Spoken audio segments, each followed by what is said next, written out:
The point is that nobody can do what I do. Fuck it, let's go. The first person on earth cursed with my secrets, only to regurgitate my work like you were secrets that hurt. But I was never concerned with the lesson. We were immortal, so I was never concerned with the blessing. I called mom like your daughter was gone. She was in shock, like I just stepped off the plane. Let me get a hold of your pops. Stop. How does she have control of this devil? Wait, I'm reporting. Guess the apple ain't far from the kennel, so now it's just paperwork. Logistics in Philly, identifying the body, recovering all her property, seeing if the mortician perm forced her hair properly. Wait, that part is where it got to me. Fucking where is monotony? This shit is just dumb. Called your phone 20 times saying pick up just once, but it was done. You already took your last breath, so now a picture on the wall, so that's left. Let's go.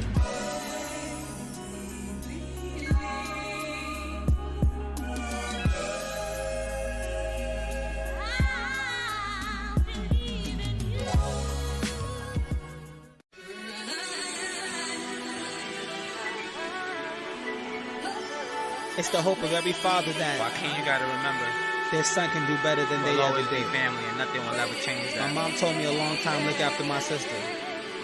Joaquin, I love you. look after yours. I love the two of you. DJ Unique. Alright.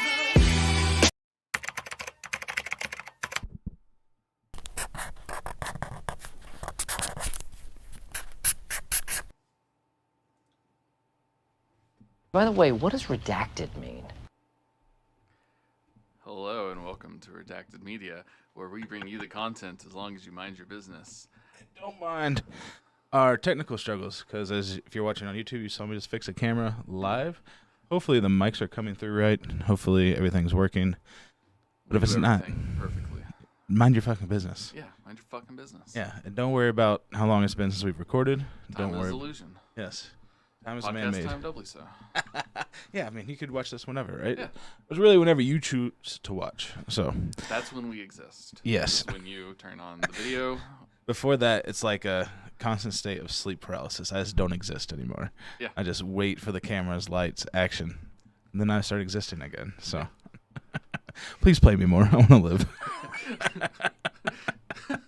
God, what a dystopian like possibility. Just like I want that sci-fi novel now where the person only exists like when you're watching like videos. Think about like or a streamer or a something. streamer Where that only exists when they have viewers in their chat. could they be like an android and they're powered up and powered on, like, but they have sentience? Oh God, yes. That'd be a good story. Yeah, that's some Black Mirror shit. I love it. That's crazy. And like he's begging people not to leave. Like Yeah, he's yeah. Viewer count like drop down to like 1 or 2, and he's like, no. Holy shit. Maybe that's what we need to transform this podcast into. Just not terrible, but like wild ideas, and we talk about the fiction and write our own story, but never actually get around to typing anything. Damn right. There we go. We are back, and we are finally getting to Beneath the Demon Moon 2. Really the best chapter in this book, at least the most action-packed. Oh, there's so much shit going on, man. It's crazy. And we've been holding this chapter back because of the fact that shit goes down. I don't want to Down. try to squeeze this into 15, 20 minutes at the end of a podcast. Right. So, yeah. There is no section like with some of the other ones where like and then they just talked for a little bit. Yeah, there's not much like we can just be like, oh, and this happened and whatever. Yeah, like everything is plot and action and moving forward. This Nothing's, is like, the money sit down. shot, okay? You don't fast forward through that. No, you watch it, you enjoy it, you clean up, you go home. God damn right. I don't know where you're not at home doing this, but On the bus. wherever you choose to get your thrills, but all right. Yeah, so we left off with God, what happened last time? I mean, I've reread this, but I don't remember what all happened beforehand. We basically Roland and Cuthbert and Elaine get freed, right? Right. From jail. They know that what's her name? Susan did it. They got her, right? She's being drugged into town or whatever it was. Mm-hmm. Everybody's pissed off Jonas so far, Yeah. and it's kind of all coming to a head. Yeah. Yeah. And I think that at the moment Susan is like locked up in Mayor's house. Mm-hmm. And Shimi is like, sneaking up after them to try to set her free. And I think the boys are laying in wait for their attack. Yeah, they're laying in like a grass field Yeah. and listening to the wind. But Elaine has some of the touch going off, like, oh, shit isn't great. And Roland's like, shut up, it will be. It will be. Shut Yeah, up. yeah. Don't worry And about then it. last we saw Rhea, she was vampiring off of Aunt Cord. Oh, yeah, I forgot about that. And, being ominous about that. And Yeah. So we'll see what happens with that. That is something I forget about this book whenever I reread, is that happens. Because that's a weird thing to happen. It's very weird. All right. So we start off, and Coral's with Susan. Coral Thorne, the owner of the bar, right? Yeah. Yeah, that's who that is. And, she is taking Susan into guard, and, she tells Susan that when Jonas gets back, she's like, we're just going to lock you up. Whenever he gets back, he'll decide what's done with you. And Susan's like, you're not going to see him again. He's not going to be back. There's no back. Yeah, he's going to his death, is what. Yeah. And Coral doesn't appreciate that. Yeah. She backhands her. Yeah. And is this the point where she's like, well, at least it balanced out where my face was hurting? Yeah, I think so. So she'd be even on both sides, right? Yeah.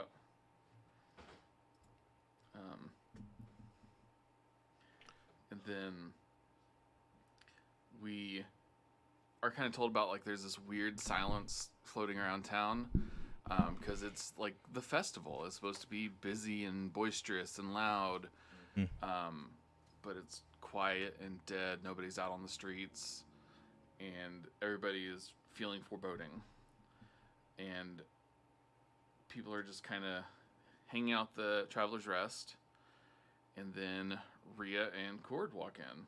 Yeah. And, Rhea is not like the shriveled up, like, almost dead, like, wretch of a human that we saw her last. She is, like, now, like, full of life. She looks, I think they, like, say that she, like, looks bigger. Like, she looks, like, healthier and than she did before, like, Susan saw her the first time. Yeah. Like, she's quite literally draining the life out of Cord. And she starts talking to everybody in the bar, and she's like, hey, listen up. I've got an announcement. We're going to go kill this kid. Yeah. And she whips them all up into a frenzy. Well, kind of a quiet frenzy, but, like, she like, is just standing there convincing everybody, like, hey, she killed she's responsible for the mayor's death. And then she even gets, like, Cord, who seems kind of like she's in a trance. But the people don't really notice that. And she gets Cord to, like, tell her story. Yeah. But she tells it, like, oh, well, she decided she didn't want to be the mayor's Jilly, so she tricked this kid with her body and convinced him to kill the mayor. And they probably just killed the, I forget his name, but the other guy, just for fun, or maybe because he got in their way. Yeah.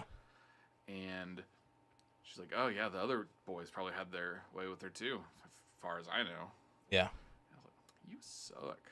Yeah, she basically just gets them, like, pushed on a nerve, right? And does lie. I mean, they even say that, like, the price of her body was a fine, like, courtship in Gilead and a position, away from the small town, playing on the small town people's disdain for the city boys, you know? And, yeah. And there's one part that Rhea says that's, like, was kind of surprising to me. She was even like, we can actually kind of just forgive them because they didn't really, like, they were just being manipulated. They're leaving. Who cares? They're not part of us. We'll never see them again. But Susan, she betrayed us. So we need to get her. Yeah, and they end with this kind of ominous demand by Rhea, which was paint her hands. Yeah. Which, the fuck does that mean? You know? Yeah. And one part I liked is there was also just kind of like nobody was excited about it, but there's like a resigned, like, yep, okay, let's go. Let's do it. Gotta do that, yeah. Like, that's the ways of old, or is it some kind of... It's like our duty. Yeah. So, not looking great for old Suze. Yeah. But, never know. So, Shimi. Subchapter 3, Shimi comes back. Yeah, so he has been, following Susan and Reynolds on foot, and he is worn out. He's kind of got like he feels like a cramp coming, and he's like, if I keep going even slow, it'll definitely come. So I got to stop and rest for a minute, so it completely goes away. And then this is when the horse decides, like, hey, fuck you, don't stop. Yeah. And just chomps his ass. like they describe it as like almost like he took a chunk out. Yeah. And he starts calling Shimi starts calling Cappy an old son of a bitch. Yeah. And he's like, oh, I like saying bad words. Yeah, it's the first time that he really curses, and it's amazing. I mean, I think we all probably remember that flip, you know, that switch that hit when we're like, oh, yeah, that is fun. Yeah. There's a certain bite Right. that words like bitch have that are, you can't match it anywhere else, you know? Like, I don't even remember what set it off, but I remember I was like in 4th or 5th grade. I was mad about something, and so I finally said damn. And then I was like a cartoon almost. I was like, damn you, damn this, damn that. About everything. That's great. Do you curse around your parents? Now, yeah. Do you? Yeah. I remember whenever I used to like take that leap of faith. Be like, I'm gonna drop something, see what they say. Right. You know, it starts with like the damn, the shits, or hell even. That was like around my grandparents, where like hell was the first one I had to get through with them. But yeah, I don't talk much different on my parents than I do with anybody else. So Right. if you consider me a potty mouth, that's what it is.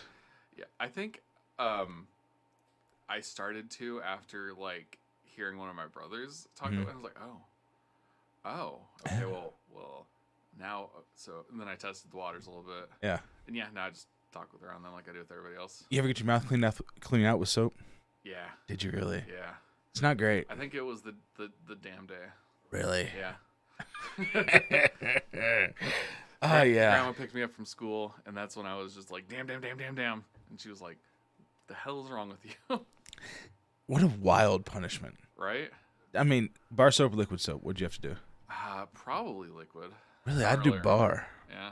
Like fucking A Christmas Story. Like sit there with a bar in your mouth. Yeah, not great. Not a good time. Would not recommend. 0 out of 10. Would not recommend. In case you were thinking about trying it. Yeah. If you're young enough, why the fuck are you here? For one. Or maybe like it just never happened to you as a kid, and you're wondering, so you're like, oh, I'll try it out. Don't. It's not worth it. It's not fun. Especially not Irish Spring. That's what they used. That's not a great soap in the first place. That's what I use. Really? Yeah. I don't like the way it makes my skin feel. That It like, does kind of make you feel dry. yeah, I don't like that at all. I got they have a type that's like a moisturizing one, Mm-hmm. and that's what I use. It's like the squeaky clean feel. Hate it. It drives me absolutely insane. I will like, I don't lotion like regularly, but if I have to use That's a white guy thing. Irish Spring, oh yeah, for sure. I mean, my elbows are fine. You know, just my skin has enough oil. Sorry. No, it's something that my partner says all the time. They're like, why don't you ever lotion, you fucking white guy? And I'm like, I didn't know that was a white guy thing, but apparently it is. It's definitely a white guy thing. Well, do we need to? I mean, do you feel like your skin is rough? In some places, I'm like, yeah, I could definitely benefit from that. I think like knees and elbows in the winter. Sure. Oh, absolutely. But other than that, And like my knuckles, Yeah, in the winter, yeah. they'll get dry and crack and bleed. yeah, I guess my hand was breaking out the other day, so maybe Yeah. I do need to use more fucking lotion.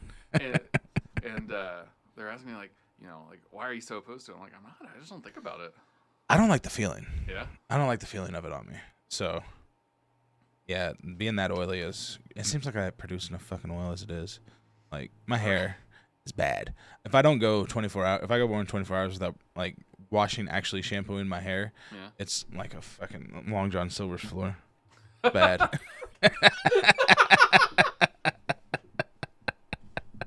You know what I mean, though, right? That was a good one. Absolutely, yeah. Absolutely. Yeah. All right. Tangent 1. Oily hair. Yeah, so then Shimi follows the trail back to Seafront, and he kind of just doesn't know what to do. He's like, okay, I'm not here. Now what? Yeah. But he finds Miguel, and he's like, oh, he will raise an alarm if he sees me. And so then he kind of just hangs around and like hides for a couple hours. Yeah. And then a couple hours later, Miguel is he stumbles drunk into the street. Shimi says it looks like he pissed himself. Mm-hmm. And he's like staring up into Demon Moon, which is, I guess, very bad luck. Yeah. And kind of like yelling at it almost. Yep. And so he uses that as like, he's like, oh, he's distracted, so I'll sneak in now. Mm-hmm. Helps himself to some food that he finds. Of course he does. Like there's a leftover meal in the dining room Yeah. for some reason. So he's like, oh, well, hey, that's for Shimi. Yeah, that's a me. Yeah. She was great. I can't get enough of him. But as he's sneaking around, like Olive Thorin Yeah. encounters him, and he's freaked out because he's like, oh, this is your house, and I broke into it. Mm-hmm. You're gonna kill me. Yeah. And Olive's like, are you here for the girl?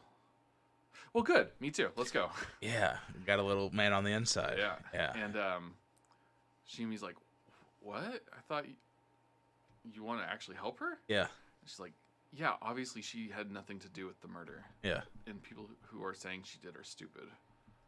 I wish I was so smart. Right? I was like, okay, Olive's kind of a badass. Yeah.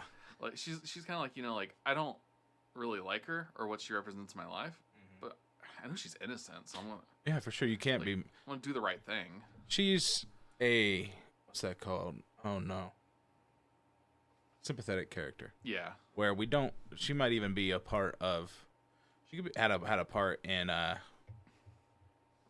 killing Susan's dad. She could have a very small part, or at least known about it and not done anything. She's still kind of sympathetic. Yeah. Even though she's on the wrong side. Yeah. Like, okay. I don't hate you too much. Right. And like earlier when we were learning about Olive, I was just kind of like, feeling like bad for her almost because, I mean, not even almost, just I was feeling bad for her because, her husband sucks and she obviously feels very unloved and unwanted. And honestly, she probably is very unloved and unwanted. It's not just a feeling. And so it would be very easy for her to resent Susan. Yeah. And even if she chooses not to, and I was like, okay, Olive's a badass. She's definitely like a physical representation of her husband's like unloving of her. Yeah. Because like she has what she doesn't, and I can't imagine I don't know. Like it seems like in a relationship like that, in a romantic marriage, whatever, where you have a partner that absolutely loses interest. Like those dynamics are so thick to me. They're Yeah. very palpable. Like, oh man, that sucks. I don't Yeah. know how to even wrap my head around it because I haven't been a part of that. Yeah. And it's just something that seems very interesting to me in writing. Whenever you can kind of, it's such an easy like archetype to fall into. The man that doesn't love the wife. I mean, we were just talking about the other day. I hate my wife. Yeah, a I bit hate what my wife shtick. means. Yeah. So I don't know. It just seems interesting in writing whenever it's done well. Yeah, absolutely. And yeah, as someone who's been in a relationship for 14 years, if something happened where like they were still with me and just didn't care anymore, and like you could feel that, oh, that would kill me. So yeah, I definitely really liked Olive in this. For sure. And also I put in my notes that like I like that she dressed for fighting. Like she's not like in like dressed up like a like a old housewife anymore. She's like she switched into some jeans and she's got like a plaid shirt on. Hell yeah. She's like, all right, I'm gonna kick some ass. That's one thing. Okay, tangent 2. Zombie apocalypse. How are you feeling about the apparel you have ready to go for survival? Like just the clothes that you have close to you in your house or whatever. I think about that a lot. Like my shoes aren't going to make it very long in the wild.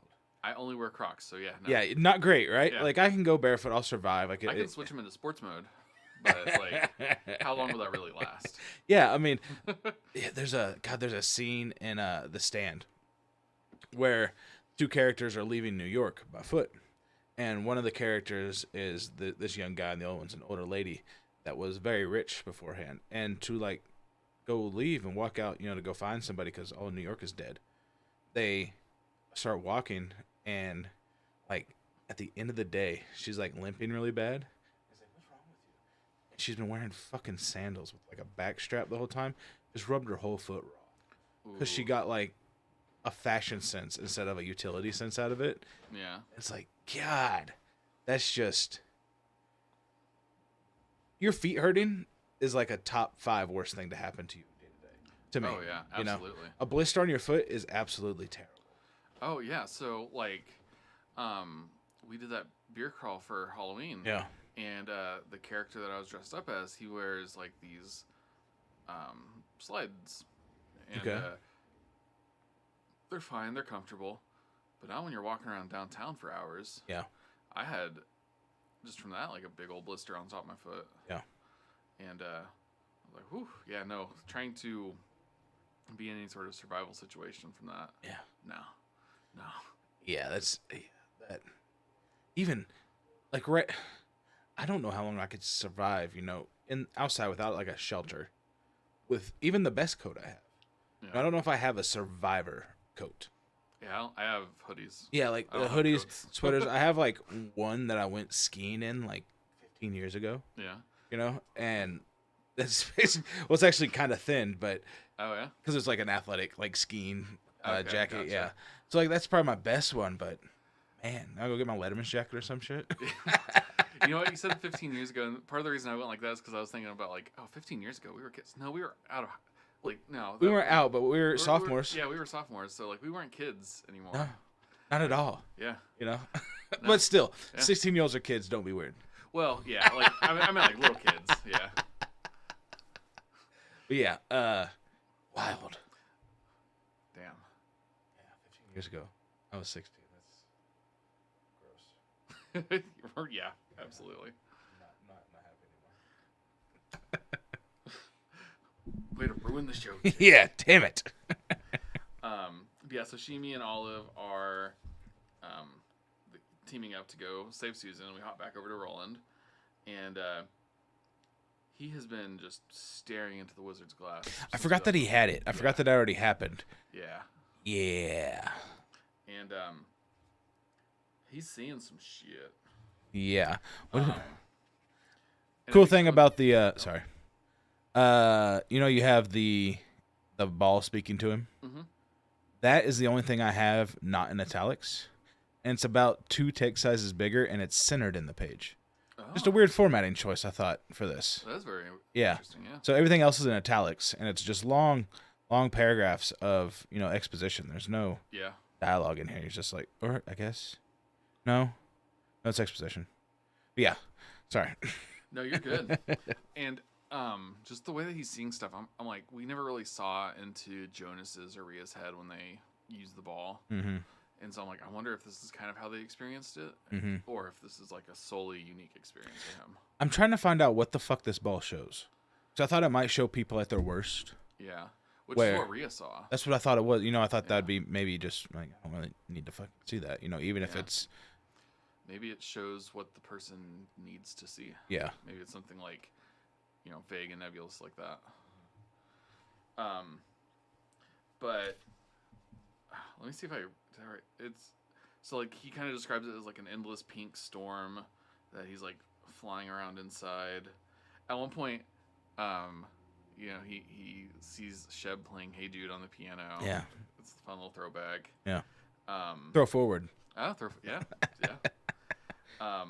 He sees a wheelchair, and in his mind, he thinks the lady in shadows, but he doesn't know what that means. At 14 or whatever, Yeah. he's already thinking about that. So, Yeah. shit. Yeah. So this kind of plays on the whole. How you feel about like fate in fiction? It depends on how it's done. Mm-hmm. There's some times where I really like it.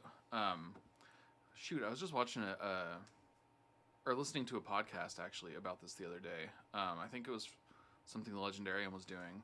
Yeah. But they were talking about like different types of fate in books. And the kind that I like, usually, is when they don't really understand what the fate is, and so like it gets shown to them in like weird glimpses or something. Mm-hmm.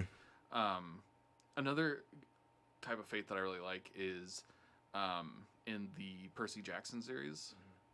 In most of the books, like at least the first 5, like the core Percy Jackson books, they will usually start off like, or not start off, but they'll get like a prophecy at some point.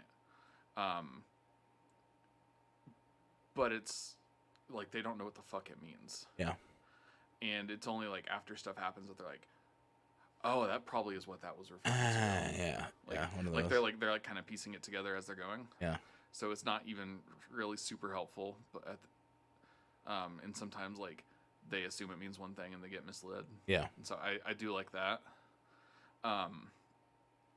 When it's stuff like, oh, you have no choice, here's the future, Mm-hmm. and no matter what happens, like this is exactly what's going to happen. I'm like, well, that's kind of boring. Like, Yeah. it's an interesting idea, but it's kind of boring presented. I think in like short form that like you ever read was it Oedipus? Mhm. Yeah. Where, his parents got a fortune told to him, and by sending him to the woods to die, they actually make this fortune happen. I love that, yeah. I actually do love It's that one. really cool in that. I wouldn't want a whole book of that though. Yeah. Of every mistake really being them thinking they're trying to avoid it. But yeah, in a vacuum, it's really Yeah. I do love the, like, just that trope when, like, someone does learn the future and then trying to avoid it causes it. Yeah. That's always fun for me. Yeah, it's frustrating whenever it's heartbreaking. I was like, oh man, Yeah. if you would have just not done anything, you would have been fine. Yeah. It kind of feels like the whole monkey paw situation, where if you ask for something, they'll give you something wrong, Yeah. but kind of still right, Yeah. Like you asked to, never be thirsty again, you'll drown or some shit. It's like, damn. I guess, but fuck. You were technically correct. Like, shame on you. Let's see some of the other stuff that he sees. He sees a flash of Cappy, the mule. There's a flash of like Rhea quoting the Wicked Witch of the West. He sees the wasteland that they like passed over in the train. Mm-hmm. He sees Endworld, and voices tell him is called Thunderclap. And they tell him it's where he'll find the unbreathing, the white faces. Mm-hmm. And then he sees a tree with a Billy Bumbler impaled on its top branch, and it calls out "Oi" to him.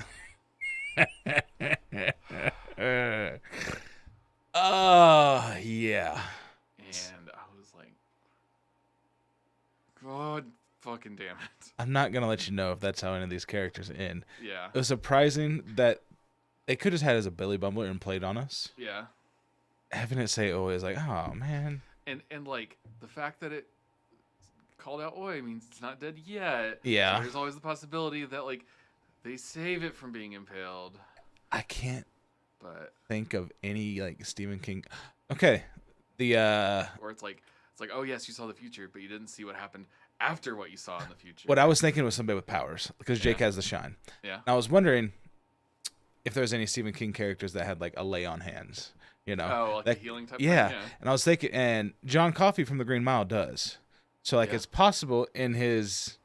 And John Coffey had the shine too. It's like basically just same sport, different position. I believe Right. is how it's been explained to me. So yeah, good luck, Oi. Yeah. Well, even then, I was just thinking like, oh, field medicine. They'll patch him back up. Yeah, or something. impaled on a tree is rough to me because I mean Yeah. he's like I think what they say the size of like a medium dog. Yeah. I'm thinking like a corgi size about. Okay, yeah, I was kind of And- thinking like Boston Terrier. Okay, like okay, a little 25, bit. 30 pound dog. Yeah. Okay, yeah, I can see that too. Yeah. But yeah, Probably impaled like is shorter and a little longer. yeah. Yeah. Well, it depends on how big the branch that he's impaled on is, I guess. For sure. Yeah.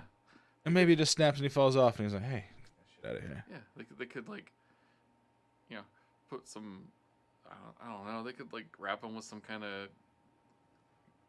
I don't know. I just want to be okay. Oh man, I cannot wait to read more books. Yeah, absolutely.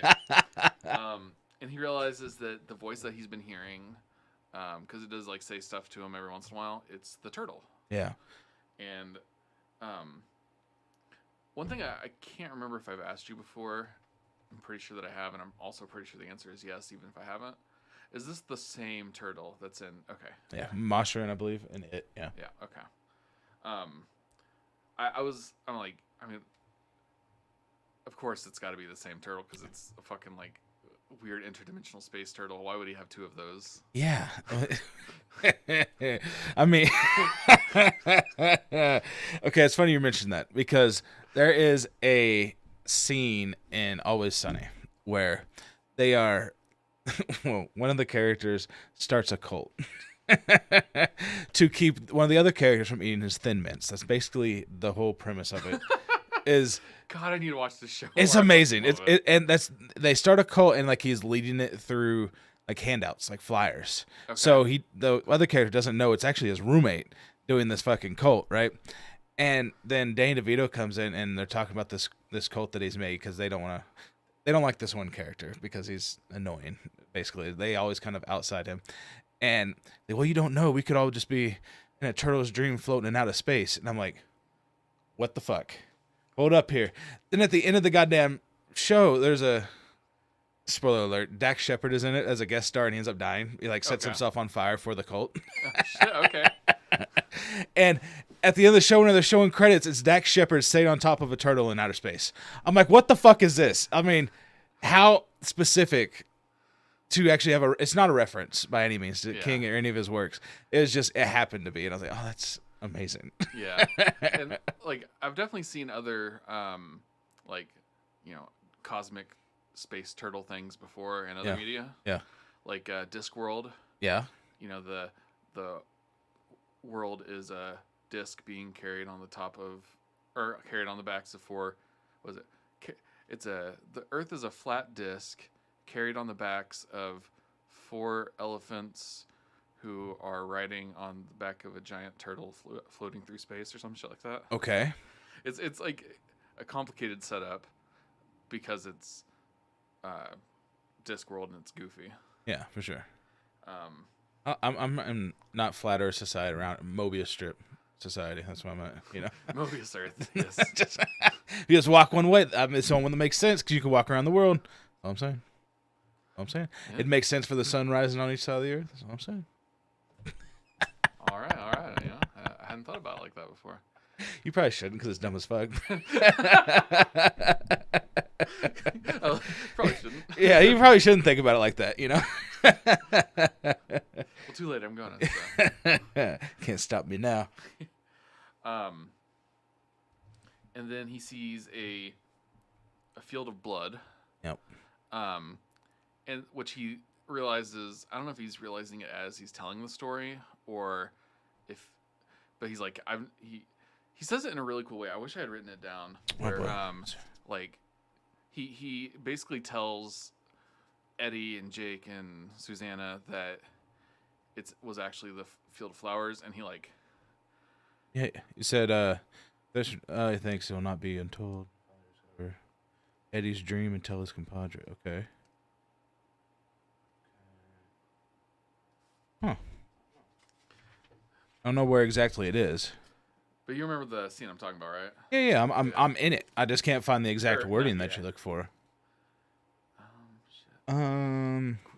It's the quality content you crave. Oh yeah, for sure. Just us silently reading and.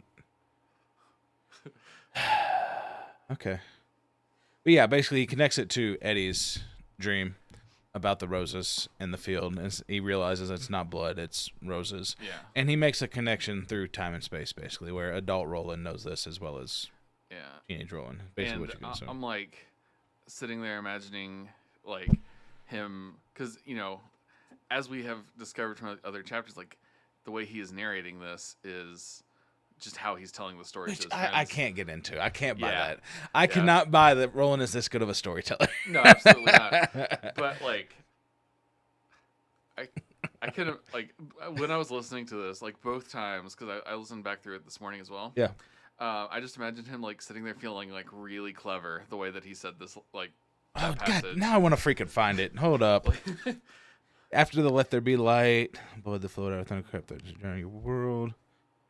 Let's take a look there. Dusty black pillar in the horizon, while the beams outline the force. Softening divisions. This is the tower, the dark tower. As one rushes toward it in the pink storm, he thinks, I will enter you, my friends. Of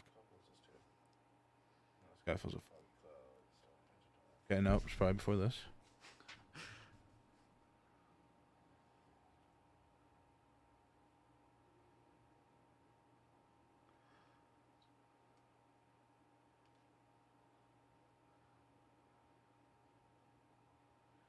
Huh. I can't find it.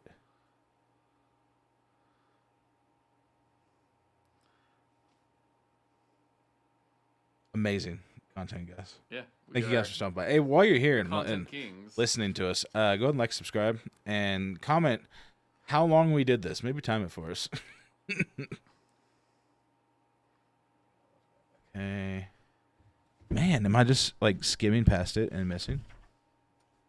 Yeah, here's singing from harmonic sound.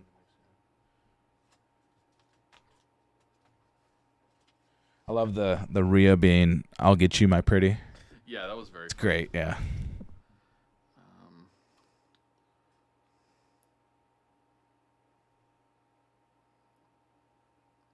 Okay, I found it.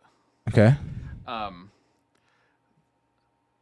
This is the blood that has flowed out of the thunderclap and threatens to drown our side of the world, he thinks. And it will not be for untold years that he will finally rediscover his time inside the ball and put this memory together with Eddie's dream and tell his compadres as they sit in the turnpike breakdown lane at the end of the night that he was wrong, that he had been fooled by the brilliance coming as it did, so hard on the heels of Thunderclap's shadows. It wasn't blood, but roses, he tells Eddie, Susanna, and Jake. That is a weird. Okay. Because, like, it almost makes me think that, like, he made the realization now as he's telling the story. Yeah. I like that. But, like, the fact that he narrates himself telling them something as he's telling them the story. Yes. I'm like, I can, like, since we're supposed to believe that he is verbatim saying everything that we're reading to them. Yeah. I'm like, I bet he felt really clever with that one. Yeah. Yeah. Yeah, he probably did. Yeah, dang it, Roland. But it was a good line. It just is made silly by remembering, like, oh, He's telling this story, verbatim. yes. And then, Oh, no, I was going to say, this last before he gets, like, thrown out of the ball, right? He realizes it's the Dark Tower, drawn to the sky. Russian runs towards it, and he thinks that it's like it's basically keeping him out. Like, he's not going to be able to reach it in this. And the turtle says, you will kill everything you love, and still the tower will be pent shut against you. It kind of feels like Roland doesn't want to save the tower, which is what I've kind of envisioned this whole time, where he wants to breach it and take over it, like kind of like in a bad conquering. He's a colonizer Roland. No, are we the baddies? Definitely. But yeah, and yeah, go ahead. I was gonna say, and then Roland like replies, he's like, "No, it will not stand. When I come here in my body, it will not stand. I swear on my father's name, it will not stand." So I'm like, is he trying to like take down the Dark Tower? That's like, what I'm saying. it doesn't. It feel doesn't in line match with what up, right? Yeah, it didn't feel in line with what he said earlier. No.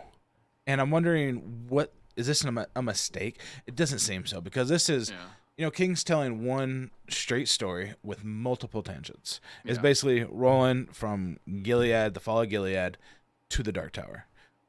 Jake, Susanna, Eddie, all them really don't matter. It's one guy's quest to get there. So right. And we've still, honestly, never gotten like his exact motivation for wanting to go to the Dark Tower. He just wants to get in it. Yeah, like we've never encountered like the part where he is told like, this is what's going on with the Dark Tower. This is why you need to get in it.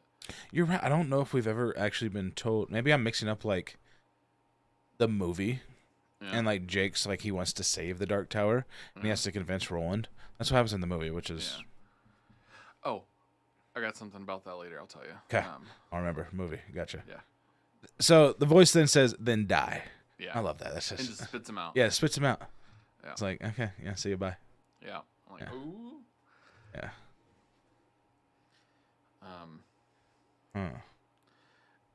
I loved this whole section though, because it was just like a stream of consciousness. Love it. thought I kind love of these. thing. Yes. But, like very trippy. Like I'd love to see this on film. Like just Yeah. like flashes of everything, and like him not really being able to like take any of it in at once. And those with white faces, the unbreathing. You know what the fuck that means? No. See, I do. And it's like I love when they put shit like that in here. I'm like, okay, Yeah. love it. It's like where the graveyards vomit up the corpses. I'm like, that's amazing imagery for Right. one, and two, yes, keep going with this. Like, yeah, I like that for what he did, where he kind of the silly, corny stuff with Rhea on a bike, and then Yeah. which I think it adds to the weirdness though. Yeah. Like, yeah, what the worlds are blending. I don't know how much has happened with them so far in this. I don't know if Hey Jude like exists yet in Roland's world, Yeah. but they have like Careless Love, so whatever.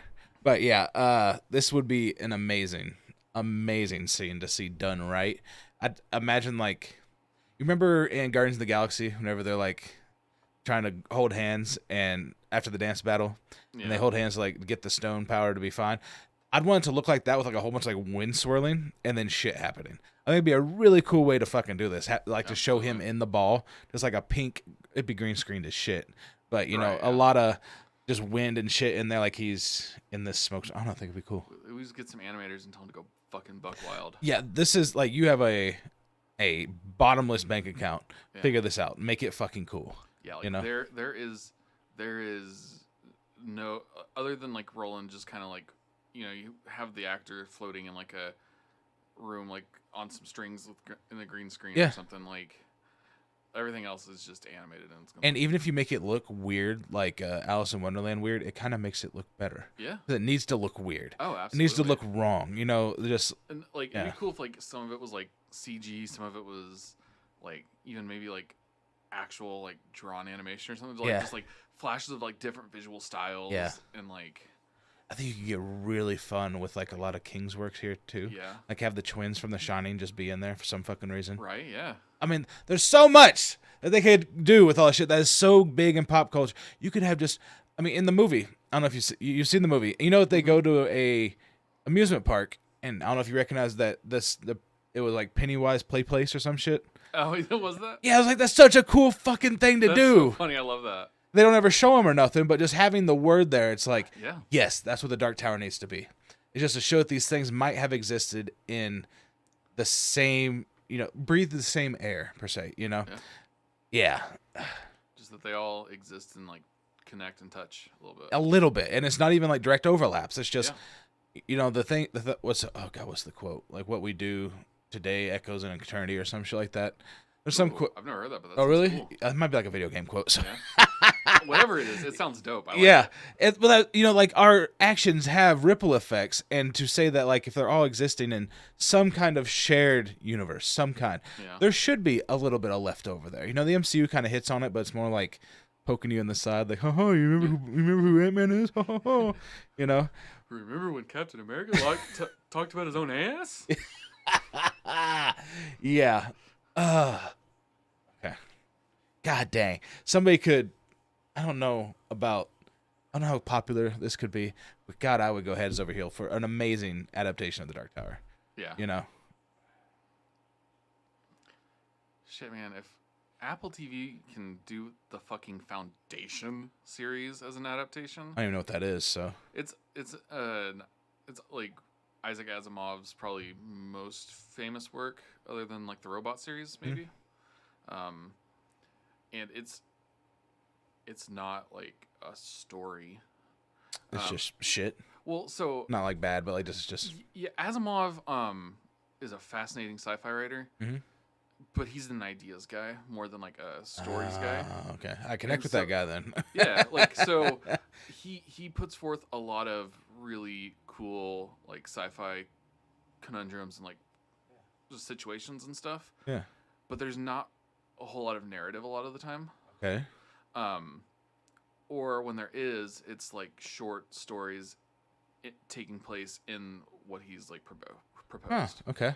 So like a lot of his books are kind of like telling you like it's almost like a lot of world building with a few characters doing stuff. Okay. And it works. It's just unadaptable. Okay.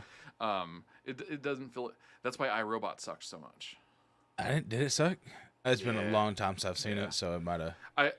And that's also recently in my head because I just watched it, like one of those video essays about why it sucked. Okay. Um, Last tangent before we get back because we didn't get through this chapter. yeah, How often? we're like a third of the. Oh even yeah, a third of not the way even. We're through. 48 minutes in, so I have a big timer looking at me in the face over there on the screen.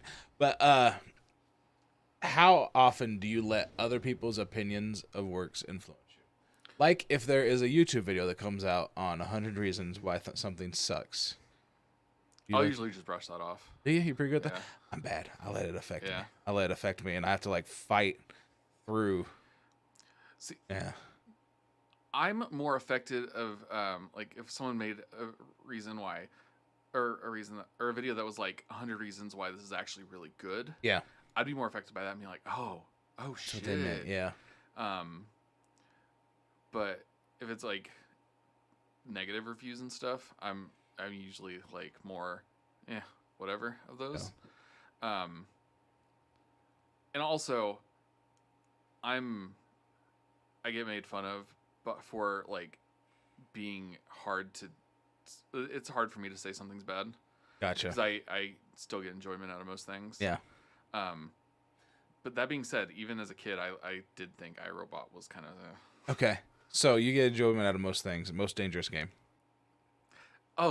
yeah, dude. I watched this student film yesterday about the most dangerous game. It's available on YouTube. Y'all should check it out. It's fun. Oh, it's great, ain't it? It's not though. It's great and Oh, it's a not. Tiger Pit trap. It's fucking big. like you told me about that, and I shouldn't have spoiled it, but got it. that made it even better for me. Okay, honestly. okay, that's Like, good. It was. Like, It was. My expectations were low for that trap,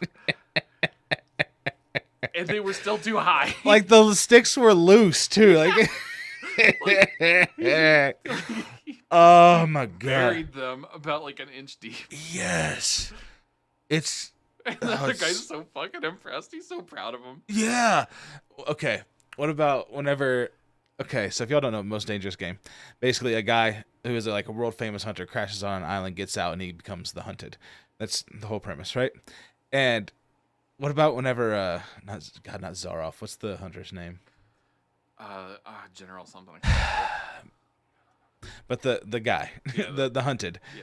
Whenever he's running, those scenes, like they have the one where he's just running, then he's like, he comes off screen and like stops to catch a breath in a riverbank, and then just keeps running. And that's the whole shot. Oh, every time I've seen this part of that little short film, I fucking laugh, and I've watched this thing probably like 8 times. And what I loved about that is when he like ran into the river, or not even a river, Like a stream, like yeah. a little string. He's like, oh, I'll throw him off. He's like, oh, you want a trail to follow? And then he just like runs in the water for a little bit.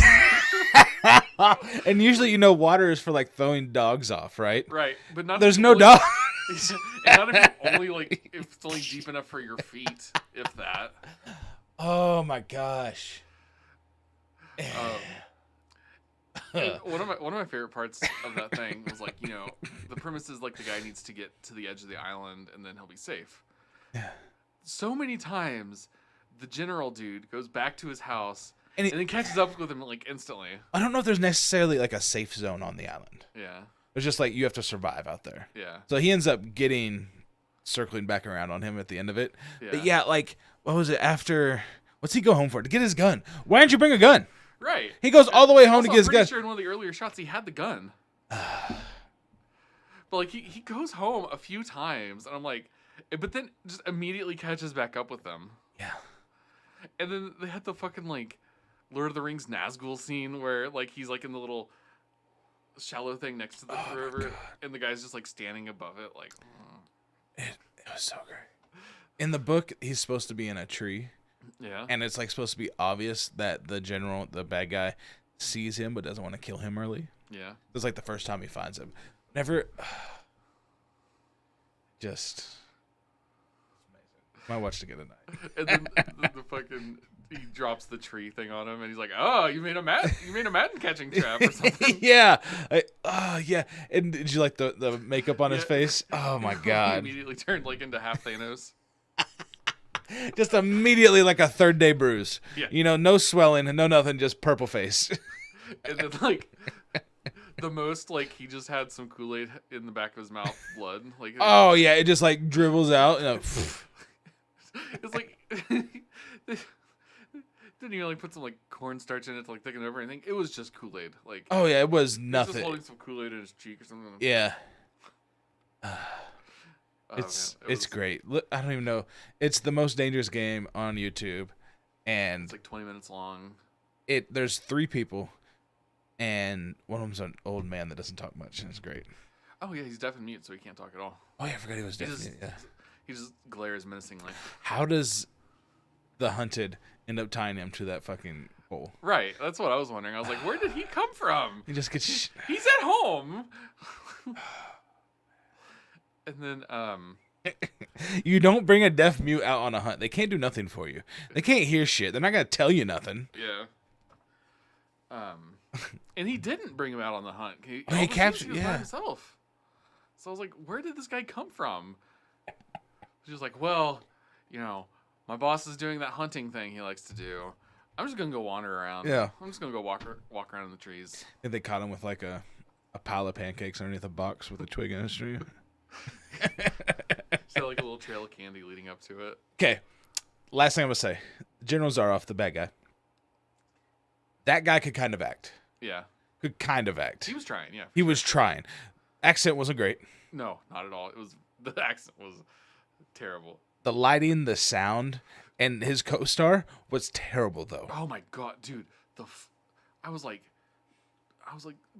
work like adjust the exposure a little bit. A little, right? Just anything to change this. There were scenes where I was watching it with my partner, and we were Yeah. both like, we're like, oh, that's blinding. Yeah. And then like they'd like pan the shot over, Yeah. and it'd be normal. So I was like, oh, they just left the exposure the exact same. Like they didn't mess with it at all. Nope.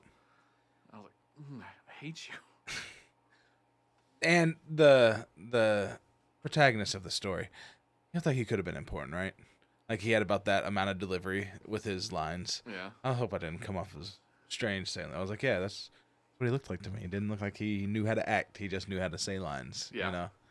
We were kind of joking that he looked like a Dollar Tree version of Hugh Jackman. I could see that. Like I could see that. he looked vaguely, and I was thinking he looked vaguely like if Hugh Jackman and Ryan from Super Mega had a baby. I've never seen Super Mega. I'll send you some pictures of him, and you'll be like, oh yeah, that's that guy. Okay. Okay. Again, last thing. He gets shipwrecked, right? We don't even see like any of the exposition before this that kind of sets up the cool parts of the story. He's like walking in and he just rips off the sleeve of his shirt and sets it aside. Yeah. What the fuck was that about? Right. I was like, is this gonna, and they like focus in on it and like give it, Like it's really important. yes, and it never comes back into play. I'm like, okay, maybe they're saying something up here. I guess it's gonna be part of his trap, or it's gonna be something you could confuse him with, later, because it's like a piece of clothing. It never came back into play. No. And then he just like shows up at his house, and he's like, hi, I fell off my yacht. Yeah. Hi, my name's so and so. I fell off my yacht. Can I Like- come to your house? And then the guy automatically recognizes him too. Yeah. Well, because I think in the story, didn't he like set up the thing? Like He the sets yacht? up his island too, because in the story he falls over the yacht because he's drunk and smoking a cigar, and he drops his lighter, Oh, and he yeah? tries to catch it and falls over. Okay, so I thought that like the guy, Was like lured there. yeah, like he manipulated whatever happened on the boat to. Oh, but no, he just actually fell off the boat. Yeah, not in the book. No, he just falls off. That's hilarious. That is. I fell off my yacht. I fell off my yacht. That's Matt, come to about your home. that was about his delivery too. I need a way back home. Oh, you know me? Yes. He says I fell off my yacht like 5 times. Exactly like that each time. Okay. Again, last time. Third last time. This fuck The sword scene. is very Oh my god. very gay. Yeah, like when he first pulled out the sword, like it wasn't just me because like we looked at each other and we're like, oh, it's about. That's why he's acting like it's a porn. It's weird, ain't it? Like there's very homoerotic energy with the sword fight, Yes. especially like when he first brings out the swords. Yes. And he's like, "Aren't you going to kill me?" He's like, "No, I'm not done yet," or something. I'm like, well, He's they're like, gonna- I'm a they're gonna beast. kiss. I'm a beast untethered or some shit. Whatever the fuck he says. Some dumb shit. I was like, oh, they're gonna kiss. Like this is. That would have been a better Sort of. ending, I think. Oh well. Enemies to lovers. There we go. Yeah. There you go. It's a great trope. Let's do more of it. And we had the YouTube captions turned on. Yeah. Not great, are they?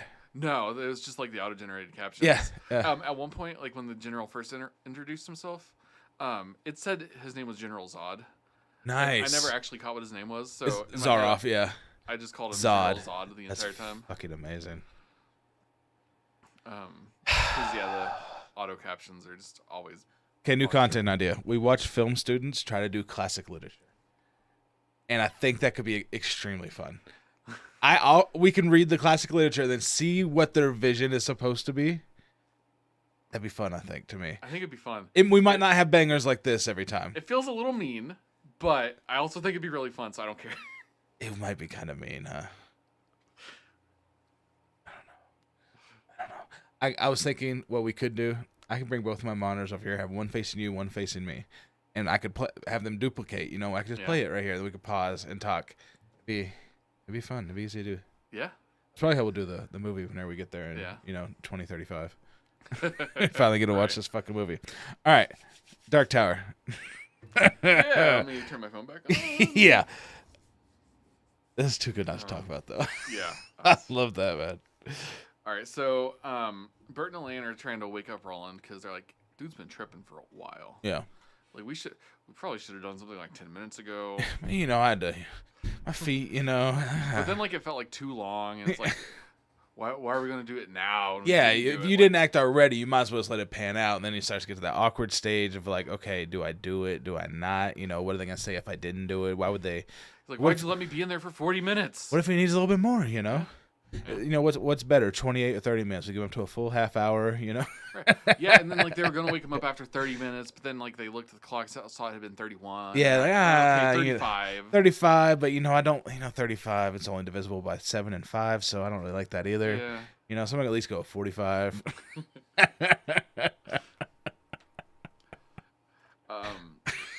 That's fucking stupid.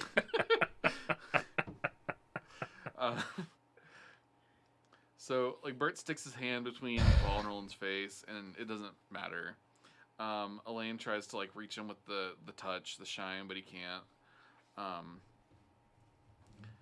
And they're like, wait a second. Like they see his like face like kind of scrunch up and like contort, and they're like, if we don't force him away from this, it's probably gonna kill him. Yeah. And so Elaine just fucking decks him. It's right in the fucking forehead, right? Yeah, right in the forehead. Yeah, pow. And Cuthbert catches Roland and Elaine catches the ball. And I was just like, I fucking love that. They're like, he's gonna die. So what do we do? Panic. Bah! Punch him right in the fucking face. And coming from Elaine, I like that too, because Elaine's never been like like if it was Bert that had punched him, it would almost make more sense. Like you'd kind of expect that more. Yeah. If I were to tell you, you're like, oh, one of them punched him all of a sudden. And the other one is aware enough to catch the ball. Yeah. I'm okay, yeah. Bert, like, oh, Bert yeah, punches it was him, Bert Elaine that punched catches, yeah. But no, it being Elaine punching him was great. Yeah. And then we hop back over to Shimi. He's like waiting outside the kitchen, waiting for Olive, and he's got like a bad feeling. And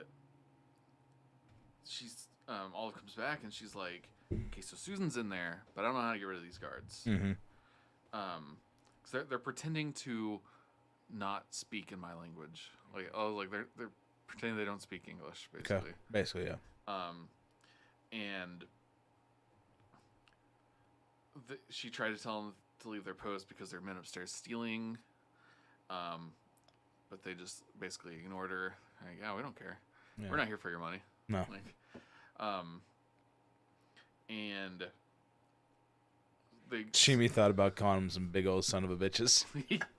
It's his new favorite word. But they start like working on a plan together, and Shimi's like, well, I got my pocket knife, and I got some fireworks and a match. I love. And she's like, okay, I've got an idea. Okay, if this was in a movie, I'd want it to be more silly than that. Like, okay, I got a rolled up Go-Gurt wrapper, some loose Play-Doh. He's also got a half-eaten cookie in there. I think he does say that. He's got a half-eaten cookie. I forgot about the cookie. Oh yes, just the kind of stuff that would like the stuff you'd find in little kids' pockets. You know, it's just the most random assortment. Why the fuck do you have this loose Play-Doh in your pocket? Why? What are you doing? Exciting! I need to be over here, but I know. I need it later. You come on, squeeze a little bit, put it back in. I wasn't done playing with it, but I had to leave. And I didn't know where to put it. Duh. The person on tour.com that I like kind of compare my notes to, she put a note in here saying, still liking Olive and Shimi as the most unlikely Black Ops rescue squad in history. Definitely. And I just like that phrasing. Yeah, never. Olive and Shami. Yeah, probably not. Yeah. So after she has that like flash of like, oh, I've got an idea, we cut back over to the boys, and Cuthbert and Elaine have been trying to wake up Roland for a little bit, and no real success. But then Elaine kind of uses the touch, and he finally like snaps back awake, and the first thing he asks is like, is the glass safe? Like, is it okay? And they're like, that's what you're worried about right now? Mm-hmm. And then they kind of ask him what he saw, and he gives them a few examples of things he saw. Mm-hmm. Like he saw a little bit of the future. He knows now that he needs to find the Dark Tower. Mm-hmm. I still don't even think he understands why. No. But he's like, our fathers knew about it and they know it's real. It's not just a myth like we thought. And he does say that like he saw even more than what we know or what we heard. Mm-hmm. But it's already like slipped his mind. Like he's already lost some of the knowledge that he gained. Yep. Which I'm like, okay, cool. So I do kind of like that since he's now telling the story. So he saw things that even we don't know. Hey, you got to have some kind of that reliable narrator. Not omniscient. What would be the opposite of omniscient? Limited. Limited. Yeah. Yeah. Sure. But because if Roland wasn't telling this story verbatim to the quartet of the fire, I could see like King putting in more details and then just telling us that like Roland forgot a lot of them. Yeah. But since Roland is telling the story, him being like, oh well, there's a lot of things I just don't remember now. Yeah. I was like, okay, cool. Oh yeah.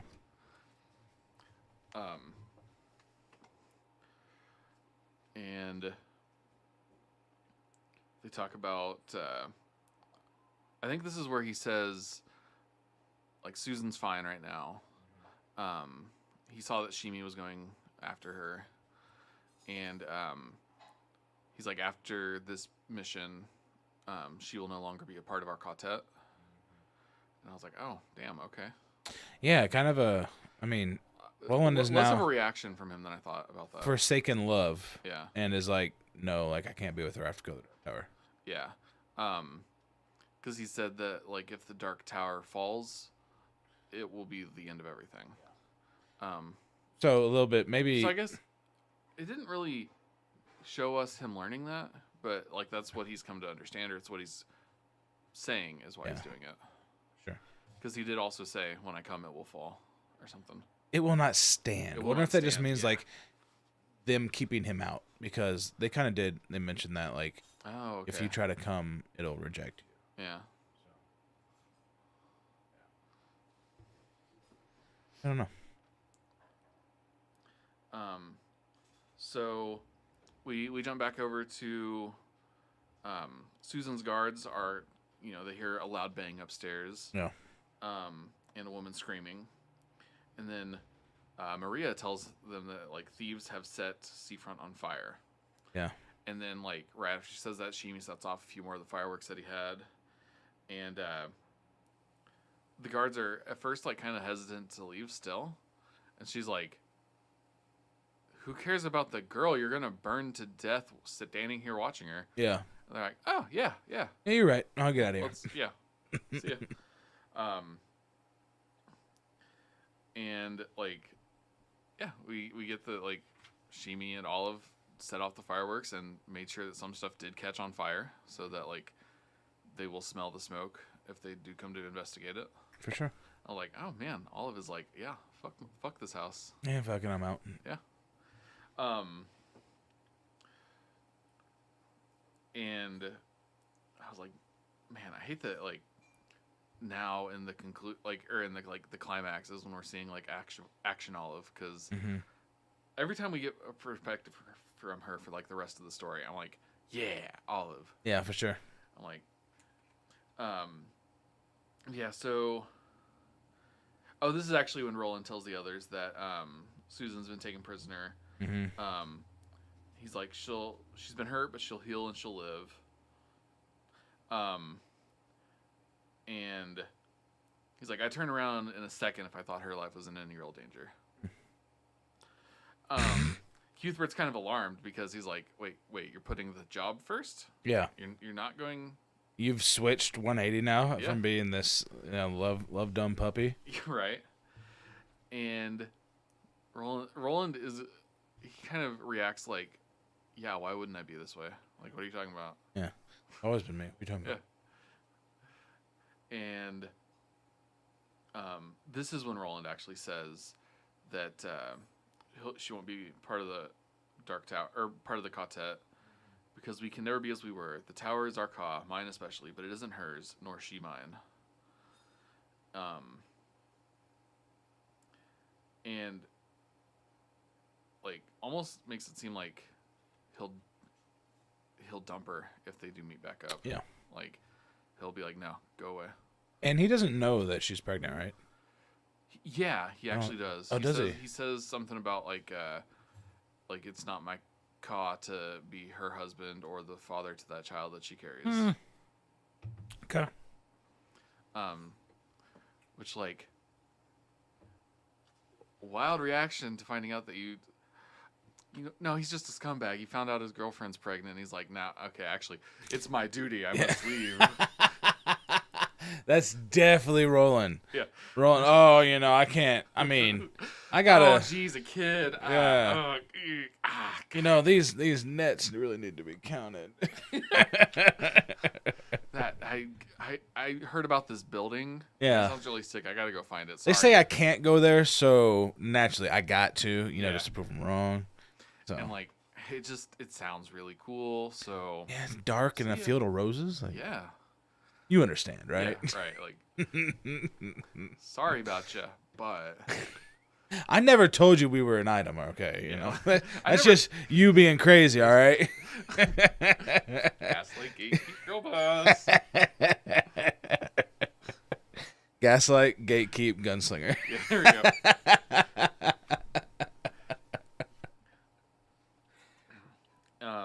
Oh boy.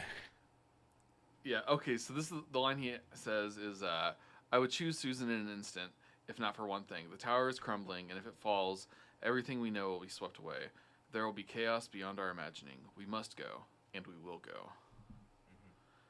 And, I don't know. I was just, like, surprised, kind of, because, like Cuthbert said, it is, like, a total opposite of what we've been seeing the whole Yeah, time. this is more the Roland we know, though. Yeah? Oh, yeah, Like, absolutely. I know this guy. This Yeah. is Like, oh, you tripped out once and became a new person. basically, yeah. Yeah, that's what happens when you do. Sorry, never mind. Never mind. I was gonna go Two somewhere with LSD that. one time. Yeah, so I was gonna go somewhere with that, and I'm a not. Oh man. So then we hop back over to Olive and Shimi have gotten Susan, and they're riding north. Susan's like asking questions about where they're going, and because they're heading north, and she's like, well, this isn't where we would go to like meet up with them. And Olive's like, yeah, but once people find out that you escaped, they'll think that you went, I think east was the direction that they were going to meet up. Sure. Doesn't really matter, but she's Yeah. like, they're going to think that you went down this path. We're going to go this way and like circle around. Yeah. Because by the time they realize you didn't go that way, we'll be so far that once they back up and come for us. And so she's actually put some thought into it. which I Yeah, like. for sure. And Susan kind of fights her on it, but then she eventually gives in. Especially once Olive, she's like, well, when I was a kid, my dad was a fisherman, and I'd go out with him, and there's a cave up this route that we can hide in. Yeah. I saw it from his boat all the time. And so Susan has some confidence on it now. For sure. And then they send Shimi back to Seafront, so that like basically if anybody comes towards them, he can like kind of shoo them off in a different direction, like throw them off their trail. And I'm like, I don't know if they'll really believe him though, if they're like determined that. Shimi, master convincer, you know?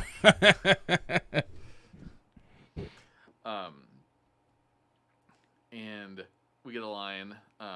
Shimi says goodbye to Susan, and it was the last Shimi ever saw of her, and in many ways that was a blessing. Yeah, not great. Yeah. Not great for either of them. No. Yeah. And then we hop back over to the boys, Mm-hmm. and they encounter one of like Latigo's lookouts. But this is like this young, confused boy who doesn't really recognize them, and like they greet him with like the good man's, they call it a sigil. Yeah. It was basically like a hand gesture, and Gang shit. yeah, absolutely. They threw up Crip, and he was like, what's up, Crip? They did the blood thing. Yeah. Jesus, the fact that we know that is just bad. Yeah. I was like, I Yeah. could never contort my fingers to do that. Yeah, it's but- like, look at that. I think I still got it. oh, hey, there you go. My ring finger don't flex like that. It's like you gotta like fold them in Yeah, place before you can. Getting old sucks. Don't do it. Not recommended. Yeah, don't. Yeah. Well, I mean, the alternative is kind of ass too, though. Yeah, you know. Depends on if I've taken my pills that day or not. Yeah. Like, Maybe that's me getting healthier, is me not favoring the idea of suicide. I think that's probably a good. does sound healthier. Yeah.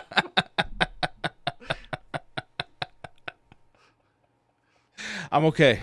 Anybody watching this, family members, friends, I'm fine. Believe me. I'm not. So Send your help, help. Jakes.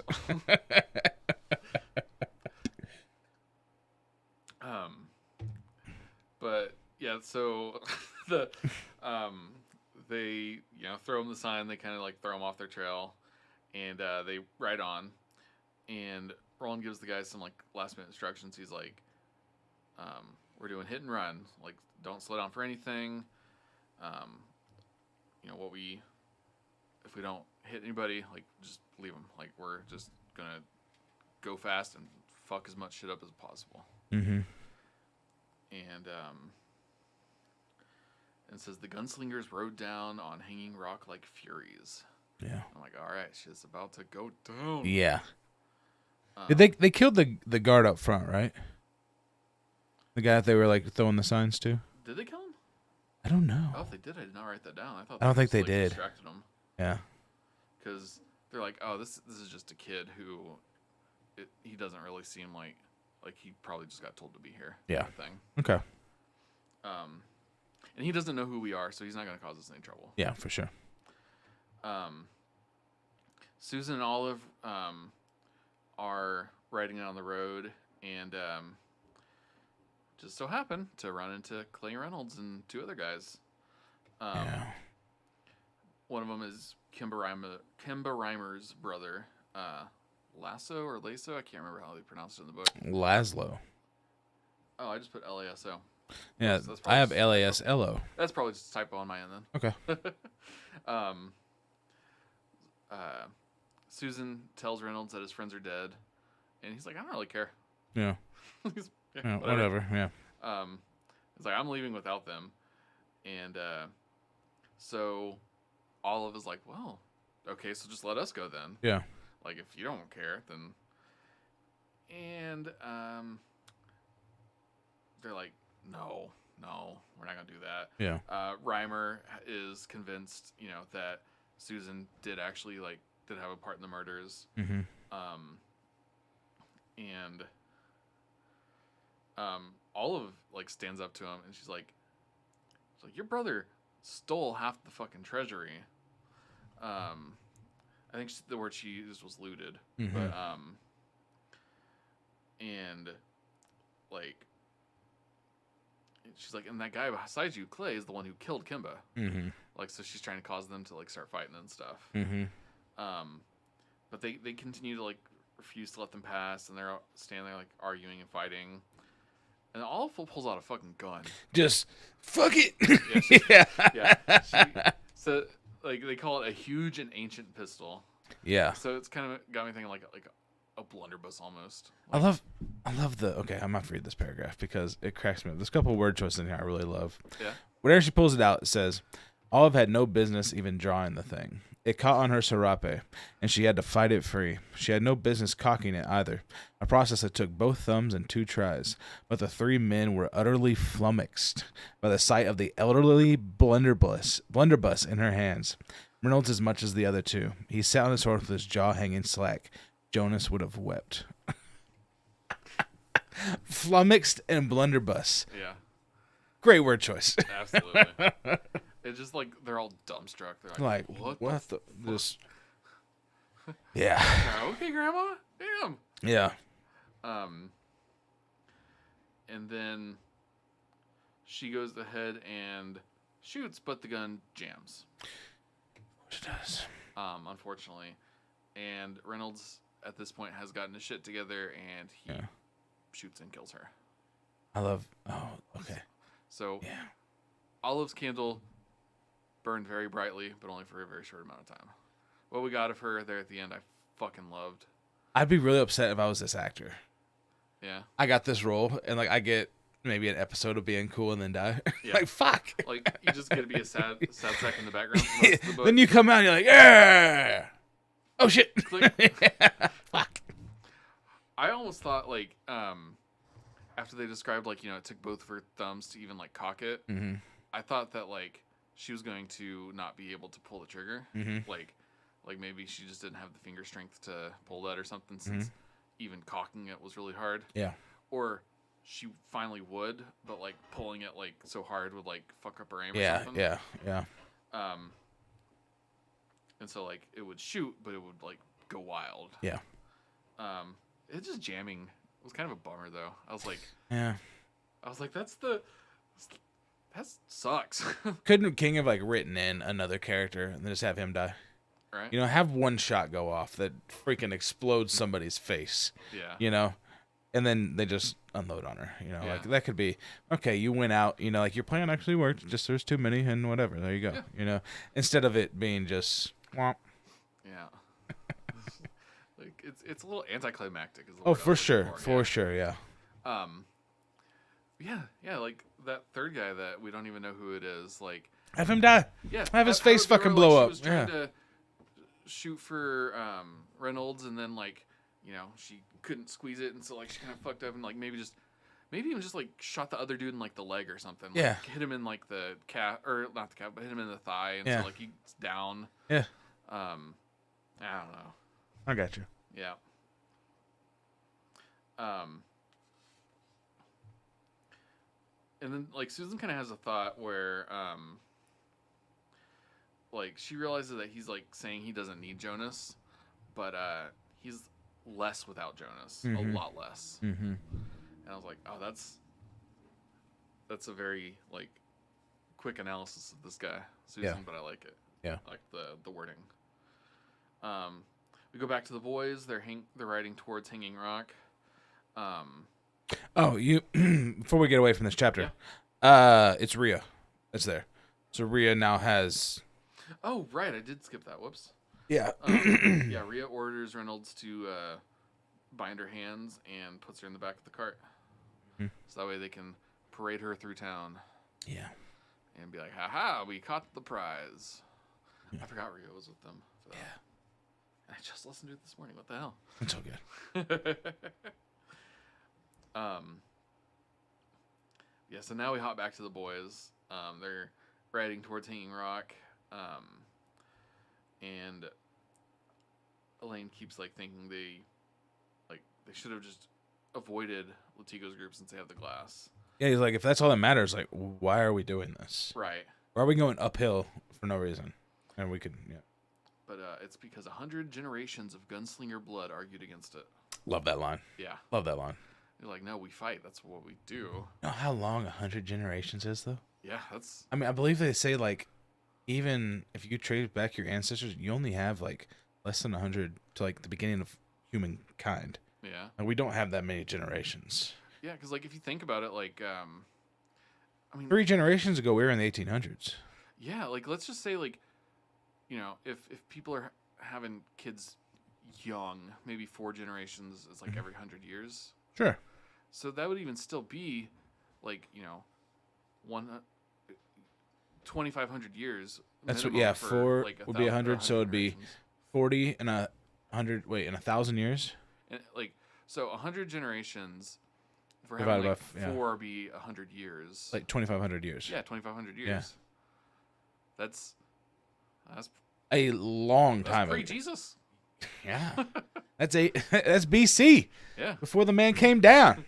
BCE. Excuse you. Oh, sorry. Where's my Messiah? All right. There we go. Look for that guy. The manga Messiah. 100 generations. Jesus, yeah. But it's not even just 100. It says hundreds. Oh, no, never mind. It does say 100 generations. Okay. But still, yeah. Like, They've been millennia. living in a post-apocalyptic world for 2,500 years? Probably not. Probably not, right? I imagine gunslinger blood. I don't know. Roland did say there was gunslingers. So, does ACAB apply to Roland? Yeah. Yeah. Yeah. Fuck Roland. I'm all about Eddie. If ACAB applies to Jake Peralta, it applies to Roland. Yeah. I mean, Brooklyn Nine-Nine was propaganda. Like, Yeah, you have to... Even though they were like, racism is bad, Yeah. but we still got to do our job. It's like, don't do that. You know, don't not turn in the racist cop because that's the whole... Yeah. Yeah. Okay. You get it. You Yeah. get it. You get it. Everybody gets it, so I'm not going to go there. It was a funny show. It's a great You show. just got to pretend to ignore some of the issues. Yeah, you have to because... Yeah, that one episode where... what's the chief's name? Oh, no. I'm blanking. I know. Who Oh you're talking no, about. yeah. I want to say Wiggum, but that's fucking that's Simpsons. Yeah, that's a little bit off. Oh no, Peralta, Amy. Oh no, Chief. Oh no. What is it? I'm just going to IMDb now.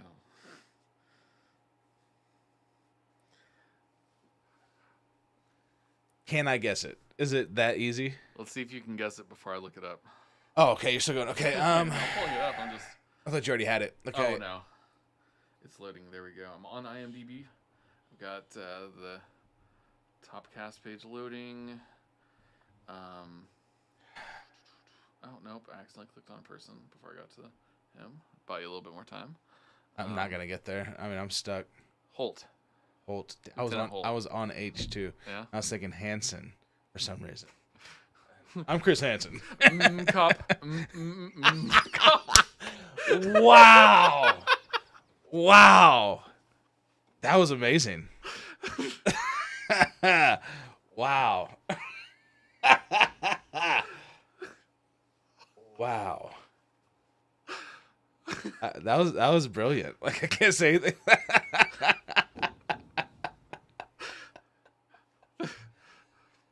Not many people are gonna get that joke, but y'all that did, oh my god, that was amazing. I might have to clip that. That was great. I'm proud of that one. Cup.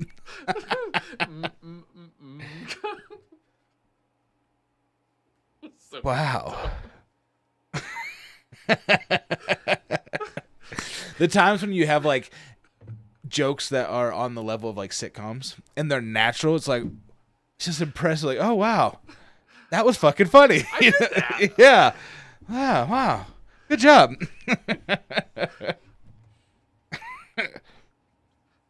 Wow. So, fuck. Oh, so they're riding. Elaine, tells his horse that he's going to knock its brains out if it gets skitterish once they start shooting. Yeah, Elaine, man. I'm like, that's a weird turn for you, Elaine, but okay. Yeah. Maybe you're just working out your nerves. Oh yeah, There we go. probably yeah. But yeah, they get close, and Roland shoots first. And it's just like, Have they already killed? Have they got any fights yet? I think I skipped some because didn't they like sneak into the back of the group? Did that happen last chapter? Did we already cover that? Is Jonas dead? Did we already Yeah. cover Jonas dying? Yeah, We did, didn't we? we sure did. Okay. That's where it This got is involved. Latigo's group after Yeah. that. Okay. Okay, yeah. Okay. That scene was very cool. I was Yeah, wondering, yeah, them, Sneaking through the group. yeah, and like just, stabbing people in the fucking neck. Yeah, that shit was crazy. Okay. They, so like the writers like put up a defensive line, and both sides are just going wild. Mm-hmm. Elaine's got the machine gun, and he starts shooting for the oil tankers. Like, Roland and Cuthbert are the ones fighting, and they're mostly just doing that as a distraction because Elaine is like, their plan was for Elaine to light the fuckers up. Yeah. I wonder how, I know like bullets can spark. Mm-hmm. I wonder how likely it is for oil. I mean, a very viscous substance it's not like gasoline. Where there's a lot of, you don't light gasoline on fire, you light the vapors on fire and it catches the liquid. Mm-hmm. I wonder if it was the same way. I have no idea. I think I've actually like read or watched something about this, and like what would happen if you like were to shoot into like a tank like that? Yeah. Is that like the heat of the bullet is gonna like heat What? up Didn't even think about the fact the bullets are hot. yeah, is gonna like heat it up, and like it's going to want to expand Yeah. because of that, and the bullet hole is not big enough for it to expand fast enough, Oh. and so that's why the tank's going to like cause It just bursts. It doesn't Yeah. necessarily explode like fiery explode. yeah. Okay. But and I think since he's pumping so many bullets into them at once, it's gonna make that happen faster. Okay. And he's hitting more of them, and they're all. I think at one point they even talk about like Latigo had just lined them up all next to each other because he didn't even imagine this happening. Yeah. Because why would somebody come here and just start shooting them up? Yeah. And so he does that and it just kind of sets off like a chain reaction. Mm-hmm. And so once that starts happening, then Elaine starts shooting at the guys with the machine gun. Yeah, he goes back and forth on. And he's like, "Fuck it!" Starts shooting other Yeah, I people. still got bullets left. Yeah. Just, They ever Yeah, mention no. what kind of gun he has? I think they just call it a machine gun. Okay. King does that a lot of times. He'll just call like big automatic gun just a machine. Yeah. That's what it is. So, fuck you. It's an umbrella term. Yeah, umbrella term. The automatic pistol. So frustrates me. It's like has 9 rounds in a clip. You gotta. It's done. Yeah. Absolutely. If you're a small like handheld pistol, you're probably not gonna have like a drum on the bottom. I know they Right. make them, Yeah. but you're probably not because that'd be very heavy to hold out here. Yeah, and, you know, like, they're not really exactly going to be like able to hide that in their coats if they're like mafia sagging down. guys. Like, It's an they're automatic. walking around with like a big old like sticking out of their coat. Like Yeah. no, it's don't worry about it. Don't worry about Officer. it. Yeah. I got a lump in my lymph nodes, you know? I've got a very angular tumor. Very hard. Don't touch it, please. Hurts. It's sensitive. One thing that I really like the description of the tankers like blowing up. Like Yeah. it was just a very, I don't know, like cool way of like just, maybe it's just me being like dude brain, like, oh, explosions. I got it right here, so I'm going to read it. So, that's actually like 2 paragraphs, so bear with me here. He touched the trigger, and the speed shooter bellowed into the dusty air, recoiling against his shoulder in a series of rapid thuds, shooting bright fire from the end of his perforated barrel. Elaine raked it left to right, running the sight above the scattering, shouting defenders and across the high steel hides of the tankers. The third tanker actually blew on its own. The sound it made was like no explosion Elaine had ever heard, a guttural, muscular ripping sound that was accompanied by a brilliant flash of orange-red fire. The steel shell rose in 2 halves. One of them spun 30 yards through the air and landed in the desert floor in a furiously burning hulk. The other rose straight up into a column of greasy black smoke. A burning wooden wheel spun across the sky like a plate and came down, trailing sparks and burning splinters. Fuck. Like, yeah, that is some... And he uses... Writing technique, I'm always... Anytime someone uses a semicolon, I want to see how they do it. Yeah. That paragraph was 2 sentences. It had 2 semicolons, a colon, and like 8 commas. Yeah. Interesting how he did that. That's why I tried to keep pace with it, but gosh. Yeah, a lot of interesting. I am not stuff. confident enough to use a semicolon. Basically, if you can end a sentence, do it. Yeah. That's basically it. So, or if you don't want to, if it's like you really want these, like right here, he uses it to one of these spun 30 yards through the air, and he gives a whole bunch of like cool shit. Then semicolon the other rows. Yeah. What he's doing. So he wants to like connect those 2 thoughts. Yeah. And then you can also use like semicolons if you want to have a connecting sentence, like however. Yeah. You can always do that. I've done like in college for the English degree, we had to do like teach peers how to use semicolons. Like we're still doing this as seniors in college, so this goes to show you how much the semicolon is actually used. But yeah, I try. I hardly ever get it right though. Yeah. So yeah, explosions and semicolons. It's a good name for a podcast. Explosions and semicolons. I like that.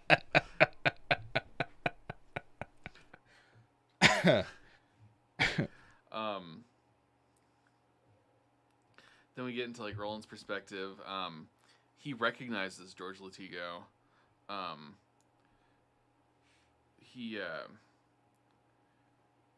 All the gunslingers in training, I guess, had kind of learned who like Farson's chief lieutenants were. Like that was just part of their teaching. Mhm. And so they kind of had a plan for Elaine to perforate the tankers, and Bert was going to like ignite the stream of oil coming out. Mm-hmm. But oops, the fires started by themselves. Yeah, they didn't need our additional We're help. good. Yeah, you got it. But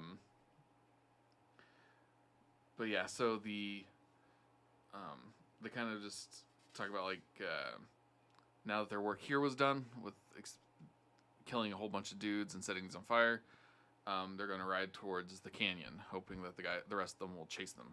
Mm-hmm. And I thought it was interesting that they learned who Farson's like lieutenants were as part of like their gunslinger training. Because I kind of thought that like before I thought more like the gunslingers and the I can't think of the name of the good guy group. Is there one that's not the Gunslingers? Well, like the government name for like the soldiers of like. Well, yeah. So like, you know, he's like, oh, we're here on behalf of the blank to count everything. Yeah, of Gilead, of the Federation. The Federation. I Yeah. can't remember if there's another word for it or not. Yeah. I kind of thought it was like the gunslingers and the Federation as not being that necessarily connected. Oh, really? Like the gunslingers are basically soldiers for the Federation. Oh, really? Like I thought it was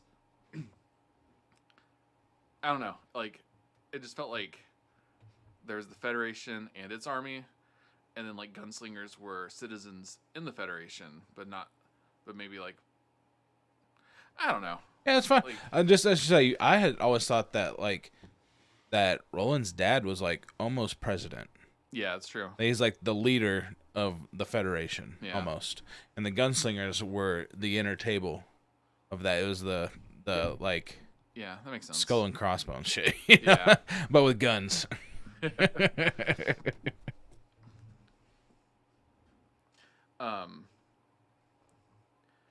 And then we get some of Latigo's like inner monologue, and he's pissed, of course. And they use the term he's in a brain bursting rage. I loved that. Yeah. I play D&D and I usually play barbarians. Yeah. And Do you just- really? That's your like class of choice? Yeah. Really? Yeah. Huh, okay. I turn off my brain and just hit things hard with it. Yeah, for sure. Yeah. Interesting. But yeah, the phrase "a brain bursting rage," I was like, "Oh, that's sick." Yeah. I like that a lot. You have to use that. I don't know if your character would say that, but I'll just be like, "So and so leaps into a brain bursting rage." yeah. That's dope. Right as he hits somebody in the head with a hammer. And burst their brain.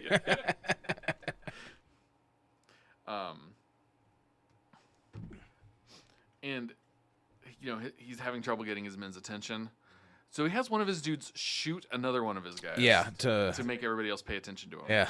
I'm like, that's crazy. Yeah. That is extreme. Jesus Christ. And so they're just standing there, like, gaping mouths and stupid young sheep faces. Mm-hmm. And I'm like, yeah, because you just shot your dude to make a point. Point made though. You know. Yeah. Yeah. Point made. Definitely was. Latigo for president. He sees Latigo Odem 2024.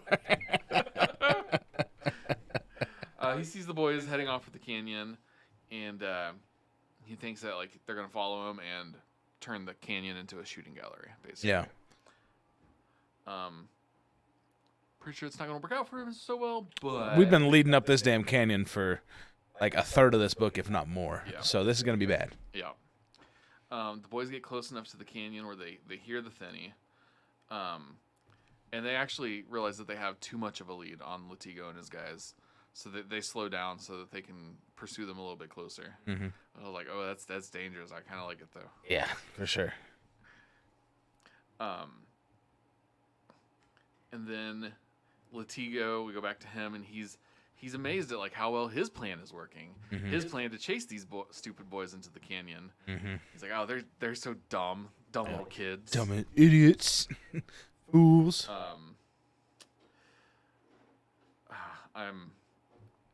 This whole time like the sections the sections are getting like shorter. Oh, yeah, jumping it's- back and forth faster. Pace is going. Yeah. Yep. Do we know what this thinny does? Not exactly. Okay, I can't wait. Like we at this point we kind of know as much as the boys do that like it gets in your head, it kind of makes you want to go into it. Yeah. We saw it reach out and grab the bird that one time. Just reached out and just grabbed it, didn't it? Yeah. So it might be living, or at least able to feed. Yeah. Probably living. I mean, as we learn later, like it's not just like It's not just messing physical. with their heads, like it does communicate with them. Yeah. So yeah, at the entrance to the canyon, the boys like get off their horses, let the horses go, and they light all the brushes that's blocking like the canyon entrance. Mm-hmm. Or well, Cuthbert's about to, and Roland's like, "No, I want that job for myself. Me, I do it. I'm rolling. I want to light the fire. No, me. Mom said I could. My turn to light the. I'm the gunslinger. I'm the big boss. I get to play with the fire." Oh man. But yeah, he sends Cuthbert and Elaine on ahead. Roland's gonna wait until Latigo's men get a bit closer to light the fire, kind of set the trap a little bit more. Yeah, it says once they're about 300 yards, he lights the powder that they had spread earlier, and lights everything up. Yep.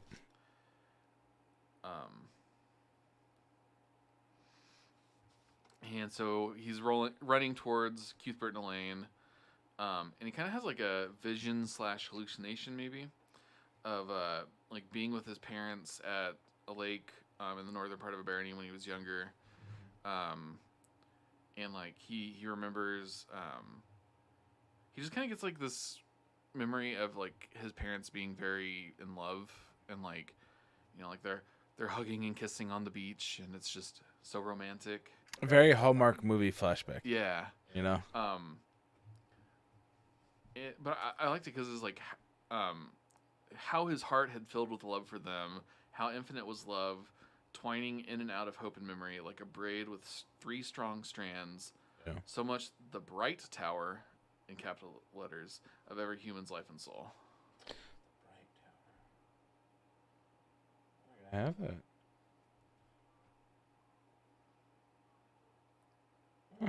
Nope. I the proper noun status, but not all caps. Oh yeah, that's what I meant. Okay. No, you're fine. You're fine. It's in capitals. Yeah. So I'm like, okay, bright tower. Is that just how he's phrasing it, or is that another tower? That's interesting. Never made that connection. Yeah.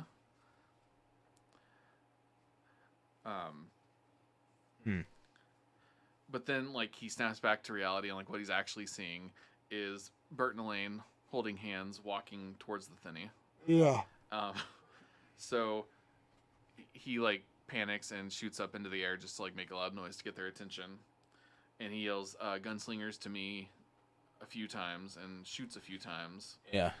Before Elaine finally like turns around, and Cuthbert's still walking though, so like Elaine like jerks him back, and he looks down and like the toes of his boots have been cut off by the Thinny. Like that's how close they were. Yeah. It doesn't say if he lost any actual toe. It just kind of says the toes of his boots. Where my toes go to the edge of my shoes usually. Yeah. But maybe boots have a little bit more. Yeah. Like just a little bit more. It depends on like what type of boots too. Like maybe they're wearing pointed boots. yeah, like they pointed like cowboy boots. Yeah. They might. I could see that. Yeah, Actually, this could make it. That Yeah. feels fitting. Yeah. For me, I'm thinking definitely more American Work boots. flat toe boots. Like Yeah. that's what I picture whenever I think of these kind of boots. But yeah, Yeah. I can definitely see it be pointed toe boots. Yeah. That. I mean. Yeah. Absolutely. But they're like, no, we need to back the fuck up and climb up the canyon real quick. Yeah.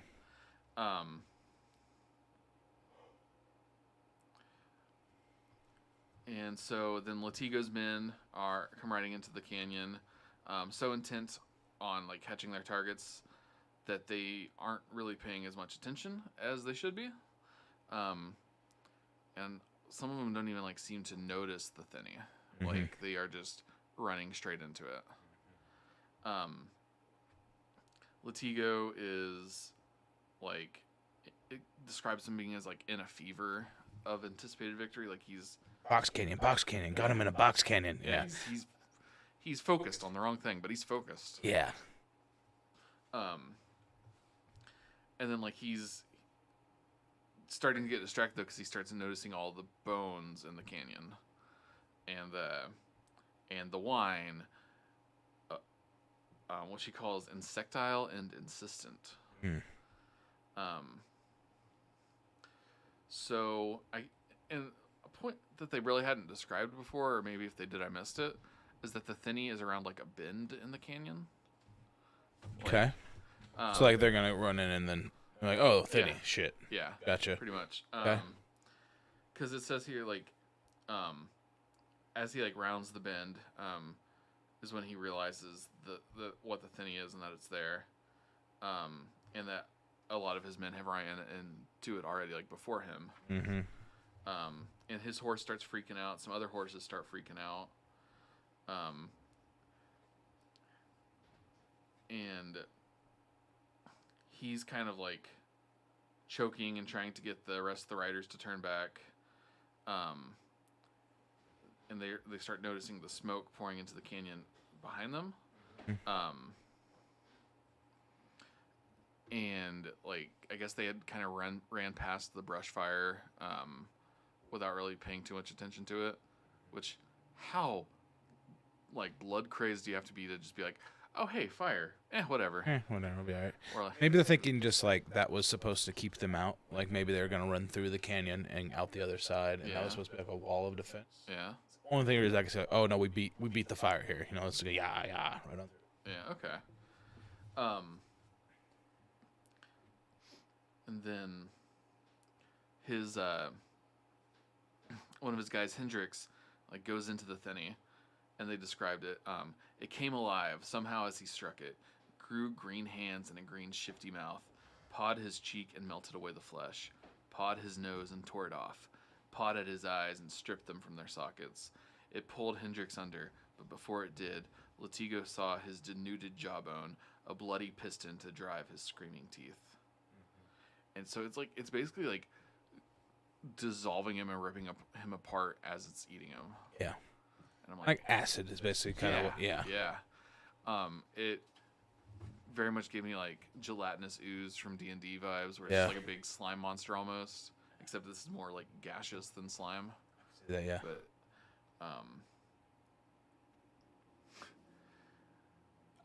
But yeah, once people start noticing that, they freak out and are very anxious to not follow him. Yeah. But at the same time, because of the way the thinny is messing with them, they feel like they can't stop almost. Yeah. And Latigo like jerks a guy off of his horse and jumps on it himself. And he's going to ride out, but the canyon is now blocked by fire. And the horse like bucks him off. Because it's freaking out more. I just really loved that scene where like he Grand Theft Auto'd the horse from the guy, and then the horse said no, actually. Oh. He starts shooting the thinny. Like he's like, oh, maybe he's like, I don't think it'll help actually, but I'm gonna shoot it anyways. Yeah. As it devours him. I love that the thinny talks to people too. Yeah. You know, it's talking to him. It's come on and visit, squat and hunker, be at rest, be at peace, be at one. It keeps telling people like, oh, it's fine. This is how it's gonna end anyways. Like, Yeah, just you'd be come all on right. in. Yeah. Come on in. The water's fine. I'd like to see this in film. Yeah. That if it were to be done, that they'd have this convoy, a whole bunch of riders, riding around. Maybe the first would hit, and they'd stumble in or whatever, and everybody be like, "Oh shit!" They'd slow down, And as they started turning around, like you could see it, like line by line, people just start becoming like mesmerized, and the last thing you would see is like hundreds, or however many people there are, 20s, of people slowly walking into it, just no sound, and like you have like you could do such a fucked up scene. Yeah, and just walking, and like a fucking army just slowly walking in, and like you have like a zoom up of Latigo's face, and like even a tear is coming out of his mind. Like they realize what's happening, just can't do shit to stop it. I'd love to see like that switch between them yelling and just joy of going to kill these kids, and the thing being like, no, slow it down, dinner time. Walk in, come here, yeah. And since we couldn't really like, I don't know if on film we could really do like it talking to everybody as well. But one thing that I just thought of that could be like a cool visual is if like, we see like, because it does describe it as like reaching out with like hands and like, yeah. So what if we see like the pie steam doing this to somebody? I was just gonna say like we see like. That's better. That's absolutely. But I was thinking like we see like it like starts to take on a little bit of color or something and like reaches out and like it'll like caress someone's cheek and like maybe just take it away or something. Yeah, but also like they're like oh yeah, and like then it like will reach down and like grab their hand or like put its arm around their shoulder and like Just like, usher it in, right? yeah, like just gentle like oh no, just come on in. Yeah. The way this reminds me of like whenever people are like not hypnotized but like stuck and something like that. Yeah. Bill Hader in It too. Whenever he gets like hit with the deadlights. Oh yeah. He's like just like and he drops and his arm's still swinging. Amazing. They could do something similar. Yeah. You know, I was like, okay, yeah, that's really cool. All right. Let me try to unplug myself. No! Damn it. I haven't even tried. I need to get into one of these. So bad. Technical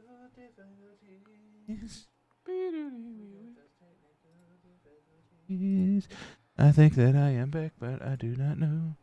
Tap, tap. Yep, I'm back. All right. And at one point, like, Latigo has a thought. He's like, he would have to face Walter when this was over, perhaps Farson himself. He had no idea what his punishment would be for losing the tankers. But all that was for later. Like, before, like, then he gets to him and he's still just thinking about killing the kids. Yeah. I kind of had that out of order here, but, like, yeah, he's just like, I'm in trouble. I don't want to think about that, though. I just want to kill these fuckers. Yeah. Kill them for what they're going to put me through. I don't want to hang out with Walter or the good man. No. I want to read about Walter. I don't want to hang out with him. No, I don't want him to know where I live. Oh, he already does. Yeah, you know, he's a good guy. Yeah. Yeah, so Roland and his friends are they're watching from like the little. They're not at the top of the canyon, but they're that little like nook that they had basically found. And the side of it, they're watching from there, and they're seeing what the guys like that are eating can't. The thinny was growing, reaching out, crawling eagerly toward them like an incoming tide. That's what I think would be really cool to show too, is it growing with how many people that got into it. Where if you had, I mean, you probably couldn't. You probably find a way to get horses to walk slowly, like with their people beside them, like a slow one. I think it'd be just cool as shit. It's like them zombified, walking into this fucking mist. And like falling apart as they're doing it. Oh yeah, like the guys just get like immediately shorter. Like you say, now they're walking on like stumps of legs. Oh, It'd be fucked up, but Jesus Christ, would it be good? This reminds me. You ever seen a movie? A few. I've seen a couple of them, right? There's one movie about like fucking volcanic. It was just like a volcano. That's all it was. It was a fucking volcano. It was probably like in the 90s, and it was maybe even like a made-for-TV movie. But the volcano is coming down. It's basically this family's trip trying to get down this volcano that they like lived on, right? Yeah. And it ends up like so much volcanic whatever gets in the water, it turns into like an acid water somehow. And it's fucked with me since the day I saw it, where they're trying to get this like grandma to go, right? Like, I don't want to go. You know, if I'm gonna die, I'm gonna die in my house. Da, da, da, da. They finally get her to go, and they're like running, like, okay, I think this water's acidic. They throw something in there and fucking acidic, but they got a boat. Like, okay, so if we go fast enough, it's not gonna burn through the boat. We're gonna be fine. They get everybody in there. It even takes grandma a little while to get in the fucking boat. The boat's like slowly dissolving as it's sitting in the fucking water. Like, no, we gotta go now. They're going and they're fucking paddling, like their oars start like dissolving and shit. And they're maybe 20 feet from the fucking edge. Yeah. And to save them, the grandma gets out of the boat and pushes them with her legs in the fucking water. And it like dissolves her as she's pushing. And she's like screaming and shit. And I saw this, I was like 8, maybe 9. I was like, what the fuck is this movie? Anybody seen it? Leave. I'm not going to watch it again. But I want to watch it for the first time. Yeah, so it was please. fucking nuts. It's fucked with me. I mean, that's wild. Yeah. That is such an interesting concept, though. Like, yeah. But wow. Yeah, she ends up dying, but Yeah. she ain't got no legs. She's Lieutenant Dan. Damn, that's what a badass though. Go you, Grandma. Yeah, she also pissed me off. I hate when. I think I just hate old people. Like the whole like, oh, I don't want to go to the doctor. I'll die here. Yeah. You fucking selfish asshole. If we're gonna try to do this and help you pay, give you somewhere to live, whatever the fuck it is, go do it. Like I would never be like, you want me to go to the doctor? Sure. I'll go try to fucking save my goddamn life. Another thing about being mildly suicidal. I'm not living for me. I'm living because people don't want to see me die. You know what I'm saying? Yeah. Like, yeah, this is a terribly dark fucking thought. I didn't have a mom, dad, brother, sister, cousins. I don't know much. Hold me back. You know what I'm saying? I've been in that same Yeah. space though. I think that's like Absolutely. just probably a natural thought that anybody that's dealt with anything of nasty thoughts, Yeah. you know. And I was like honestly, even since I was little, I've kind of had the thought like, you know, if I was put into a situation where like I had to die, I'd be more upset about like other people being sad. Exactly.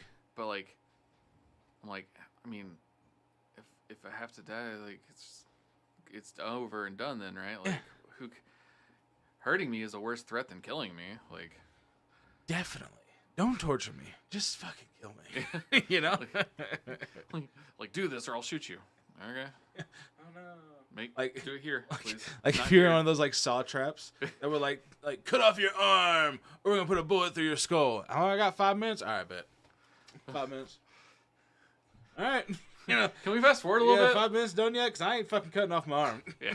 Kill my ass. Yeah. I ain't doing this shit. Yeah. Alright.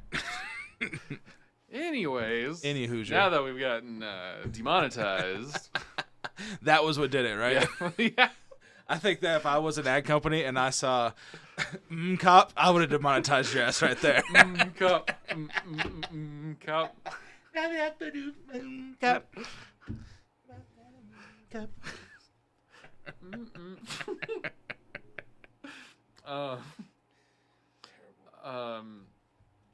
Roland has this thought. He's like, we killed them. No, not we. I killed them. So he's like taking the blame away from Keith, Burt, and Elaine. Oh, is it Almost blame? I thought it was more like a bragging thing. Oh, I thought it was like, I kind of read it as like, Okay.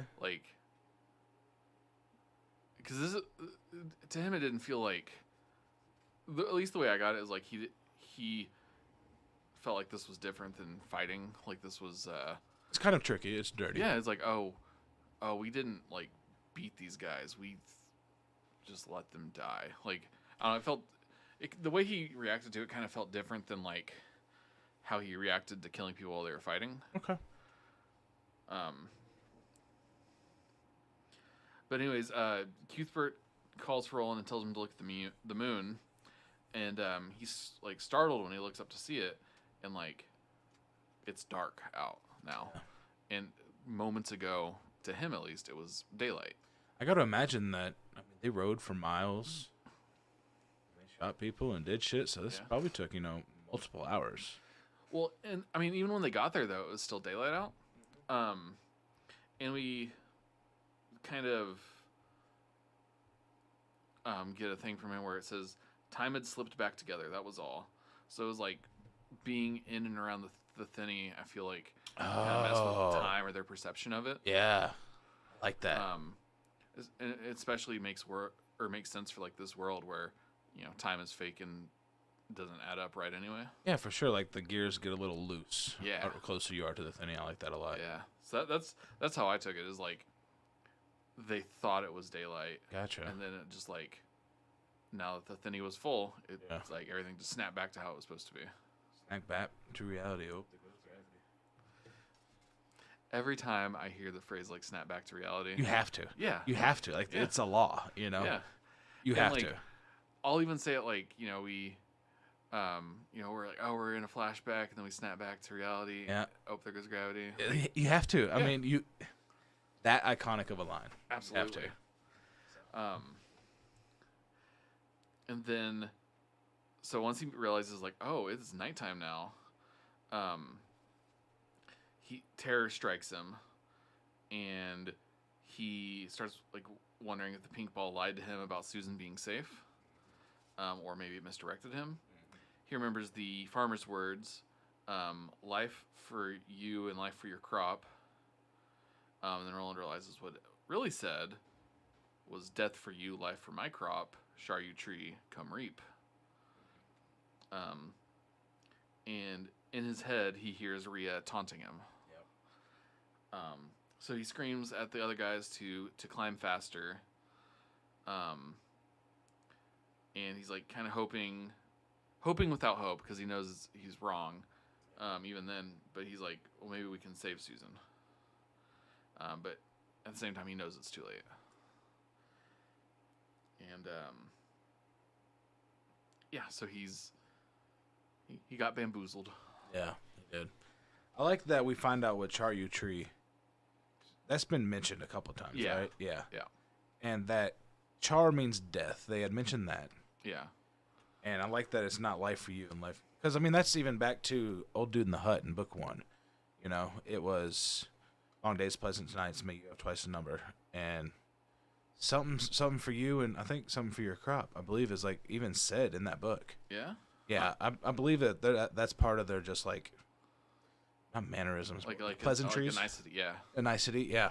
And that they mentioned that Char was death and that this phrase had haunted Roland. Or at least been kind of sprinkled in there, you know, adding a little spice to it. And death for you, I believe is what Charyu Tree is. Yeah. Death for you, life for my crop.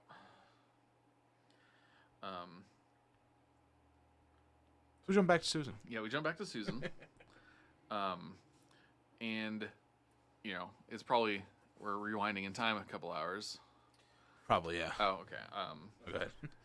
And so she doesn't realize, like, what's in store for her until she sees a man with, like, long red hair and a straw hat holding, like, corn shucks. And he throws the shucks into the cart as she passes and says, Charyu Tree. And then she's like, oh, I'm fucked. Said he had lamb slaughterer's eyes, too. Oh, yeah. Yeah, I didn't write that Great down, but descriptive yeah. detail right there. Finally, she understands there would be no baby for her, no wedding for her in the fairy distant land of Gilead, no hall in which she and Roland would be joined and then saluted beneath the electric lights, no husband, no more nights of sweet love. All that was over. The world had moved on, and all that was over, done before it fairly begun. I'm like, well, shit. Yeah. Had you predicted this was going to get bad for Susan? I didn't think she was going to make it out of this book, yeah. Okay. Yeah. I kind of figured that she would be the, what's that called? The woman in the box for, like, male protagonists. They always need, like, there's a girl to die. Fridged? Yeah. Fridged, yeah. Yeah. Fridged character, yeah. Okay. She almost is that trope, except I don't think that she's not really his motivation for going forward. Like her death isn't. No. I don't think so either. I think that we're talking about too much interesting shit. Yeah, I don't. But she wasn't just. I mean, does her character have any other point besides to show that Roland used to care about things? Like, okay, she's a good character. Is she a good character? Or do I just like the character? Is there a difference? I would hope so. I hope that I don't say that everything good is just what I like. Well, I mean, like if something is a good character, I don't like Joffrey from fucking Game of Thrones. Great character. I mean, I like him as a character. I hate the little shit. Okay. But You like it's the art side versus like I don't know. like I like him as a story element. Yeah, for sure. I love watching it. That's why I meant, yeah. Okay, so that's how as you're saying you liking the use of Susan. Yeah. Okay. Yeah. Okay.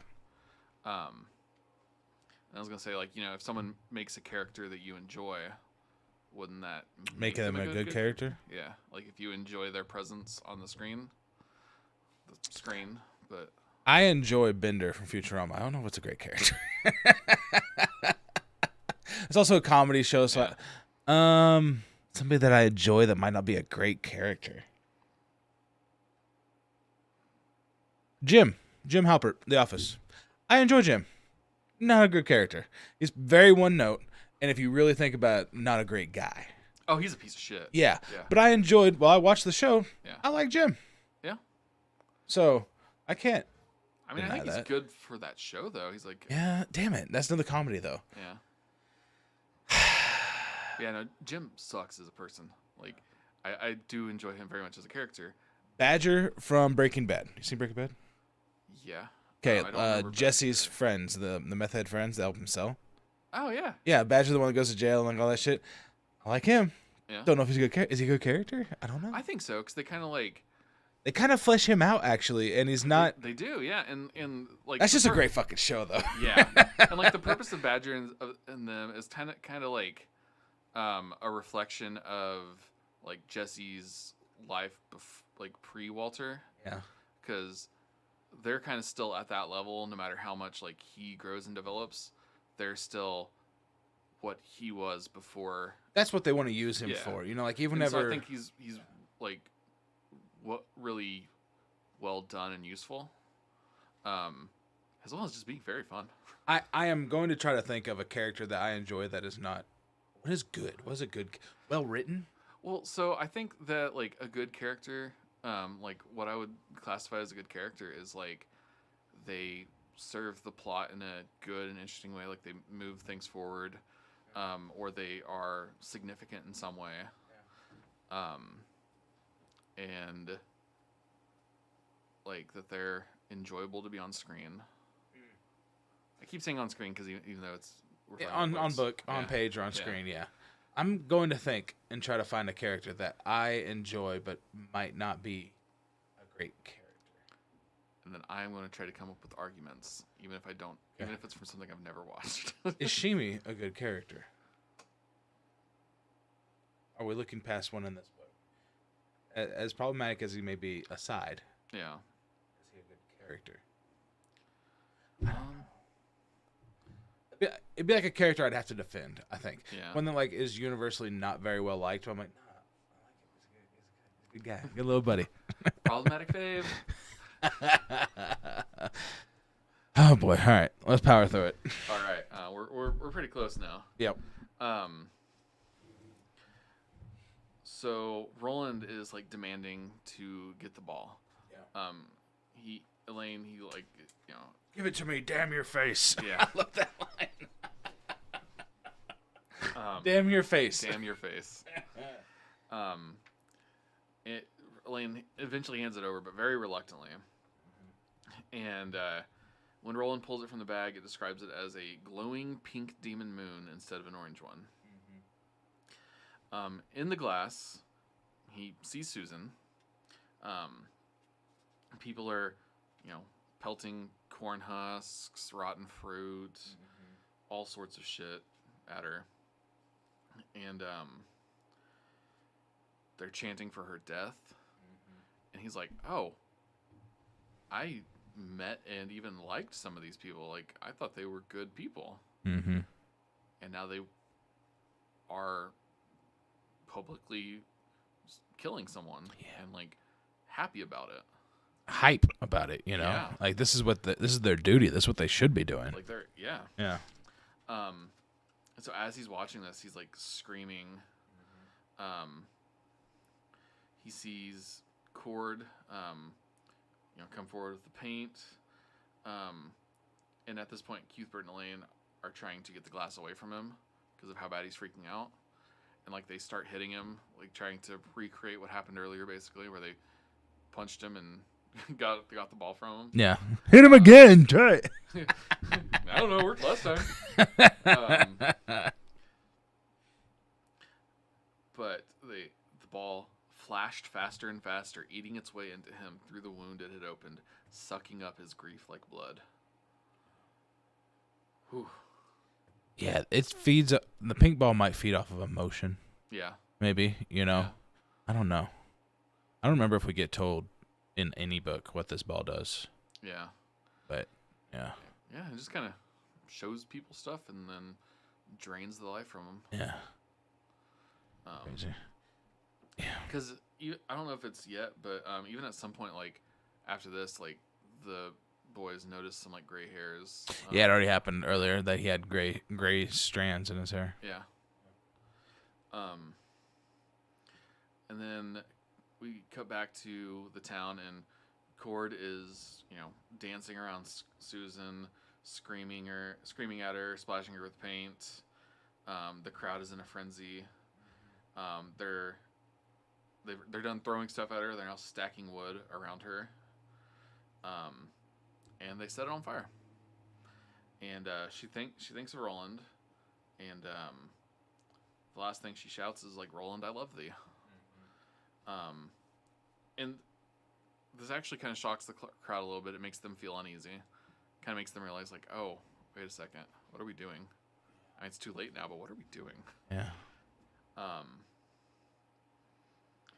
It, like, kind of snaps them out of whatever spell they were under. Mhm. Almost. And it happens really fast, but it was just a really powerful scene. Very much so, and we can't do it any justice in Yeah. the reread because I'm even like reading through it right now, and amazing writing. I mean, this is really, really powerful the way they does it, and I think that there's some similarities to draw between this and Tull, where the Yeah. town kind of turns against somebody, and that whole like the interloper thought, which is a trope I am absolutely in love with in fiction. Anytime small town outside bad, I love to just play on that because it's so strong, and Yeah. I've felt it, Yeah, know, it comes being from in a a real small place, town. absolutely. I've felt it's here, it's like, oh, it's an actual feeling of, no, fuck you. Yeah. You're not one of us. And it's such gross, but cool as shit. Yeah. That's where I want to be. That's where I want my reading to take me. Say gross, but that was fucking cool. And this whole time, Roland is watching from the ball. He knows that they're way too far away. Like, even if he, We can't do nothing. Yeah. It's not possible. He's howling like an animal. It says like his hands are welded to the ball. Mhm. And they are, desperately trying to rip it from his hands. And Cuthbert like aims his revolver at the glass, being like, "Well, okay, we have to break it then. Yeah. Like that's all we have left." And we kind of get the sense that the ball has sentience because he does that and it snuffs out like it. Nope. almost No shit. Sorry, guys. Okay, boss. My bad. Yeah. No, you're right. I am full actually. Yeah. Oh boy. But Roland drops it, and Elaine's still like he's like I'm gonna crush it. Yeah. I just had a picture of him being like Ralph and like I want to wreck it. But no, Cuthbert stops him. He's like, after all the shit we've been through to get this thing, I'm not gonna let you just break it. Yeah. Which I get, but also kind of dumb. It's kind of having something like this is like having nuclear launch codes. Yeah. Like, God, you have it. The fuck are we going to use it for besides bad things? Right. Obviously, this isn't great. We just saw our friend go through it.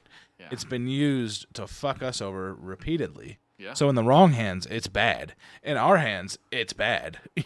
Are there right hands for it? I mean, at least the left.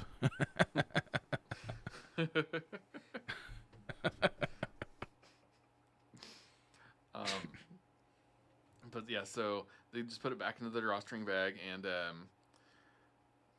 we get our old friend that we haven't seen in a long time, Comatose Roland. Oh, Mr. Fainton Roland. Yeah. Oh, Fainton DeShane.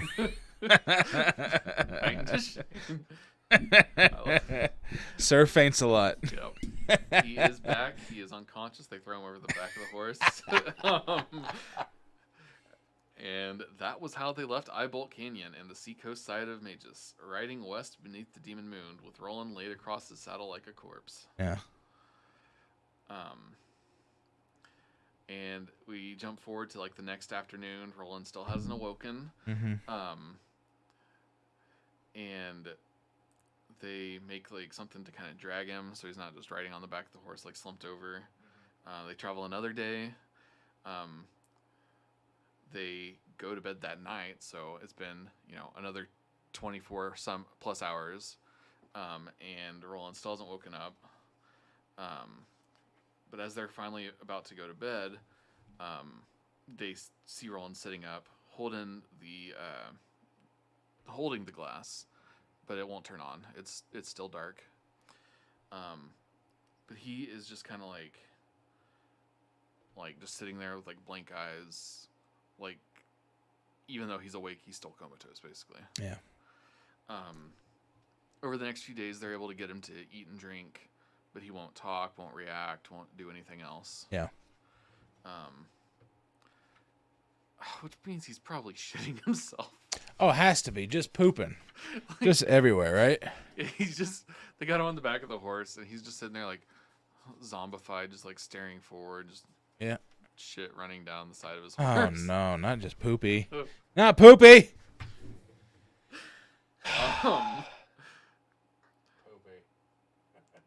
Elaine tries to use the touch on him, but it says there was nothing to touch. The thing which rode west of them toward Gilead was not Roland, or even a ghost of Roland. Like the moon at the close of its cycle, Roland was gone. I was like, oh, he's just an empty husk. Yeah. And that is the end of the chapter. That was one chapter Yeah. with some tangents, and we talked about a film student's career probably being ruined by a bad movie. No, we talked about Oscar material. Okay, my bad. Yeah. Maybe that's what we should do. If we were to do this, we will have the good things, but then have like the end of it will be just giving praise. Yeah. Yeah. Yeah. And that could be a little more fun. There we go, Made yeah. me feel a little bit less mean too. Yeah. There are things in that I enjoy. I think that the general's acting he was trying his ass off. Yeah. And I He think took it seriously for sure. they had good locations too. Maybe that's just because we're from Kansas and we don't have any of that here. And okay. But yeah. So next, just get this out of the way. Read all the rest of the book before next time. I think so, yeah. It's like the 80 rest of it pages looks- in mine. I think it's like an hour and a half in the audiobook, so it's nothing. Yeah. You're gonna fly through it. Yeah, it's. I think when I was looking at the. Of course, now Audible wants to load instead of actually. It's actually showing you, yeah. Yeah, so it says an hour and 33 minutes left. Okay. That's probably with the afterword and everything. And this is a producing of Simon & Schuster Audio. Thank you for listening. Yeah, yep, that is the whole rest of the book. Okay. We'll just read all of part 4. Easy. All God's Chillin' Gut Shoes. Yeah. So we are going to jump back to present day Roland. If you didn't, you hadn't guessed.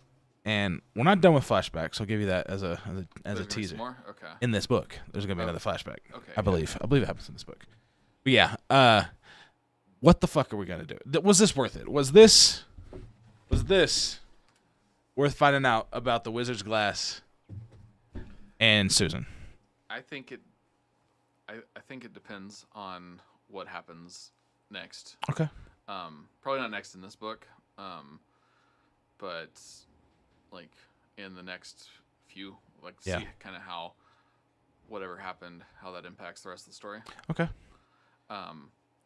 But I mean, it was a good story and we had a good time. So For sure. yeah, I enjoy this one, and this one has been going through it and actually trying to judge it has been my least favorite reading of this book. yeah, Where I really like trying to figure out the gunslinger and even drawing to the 3.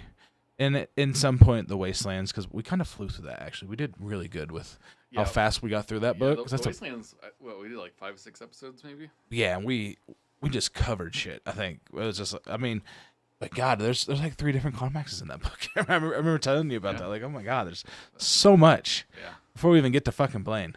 But yeah, this one, we'll recap the book next week. I'll do that. I'll save that for you for later. Yeah, man. Susan's dead. Cuthbert and Lane got out though. Yeah, I was surprised by that. Actually. Yeah. So now I'm like, all right, well, we're gonna have more flashbacks later about how they die. Yeah, you have to find. I mean, because they're not with him now, so either he. And he says something about like, I don't remember exactly, but I do remember in one of the earlier books, definitely alluded to they're dead, either by his hand or at his fault. They said in the very first book, they said Cuthbert went laughing to his death. That kind of gives you who the character is. Yeah. They tell you right away he's dead. So Yeah. And I think that, so that probably makes me think that, Roland definitely feels the fault for it. for sure. So I'm excited to see how that plays out, like what exactly it is. Yeah, for sure. The end of this book is where we start to dip our toe into how fucking weird this series is. Now is when we do that? Yes. Oh. Like we're finally starting. This is the start of it.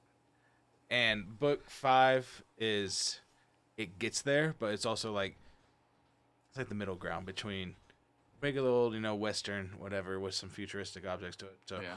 what the fuck is going on? Oh boy. Book 6 is what the fuck is going on. Book 7 is what? So it picks up the weirdness factor that I'm really ready to revisit. I reread book 5 like 2 years ago, and I was really happy I did that, and I'm ready to break it down because it's I think a reread of this series, I could technically start at book 5 and go book 5, 6, 7, and get a very different reading of the series. I've never read book 7 again. I've always stopped. Yeah. I always stop around here or book 5.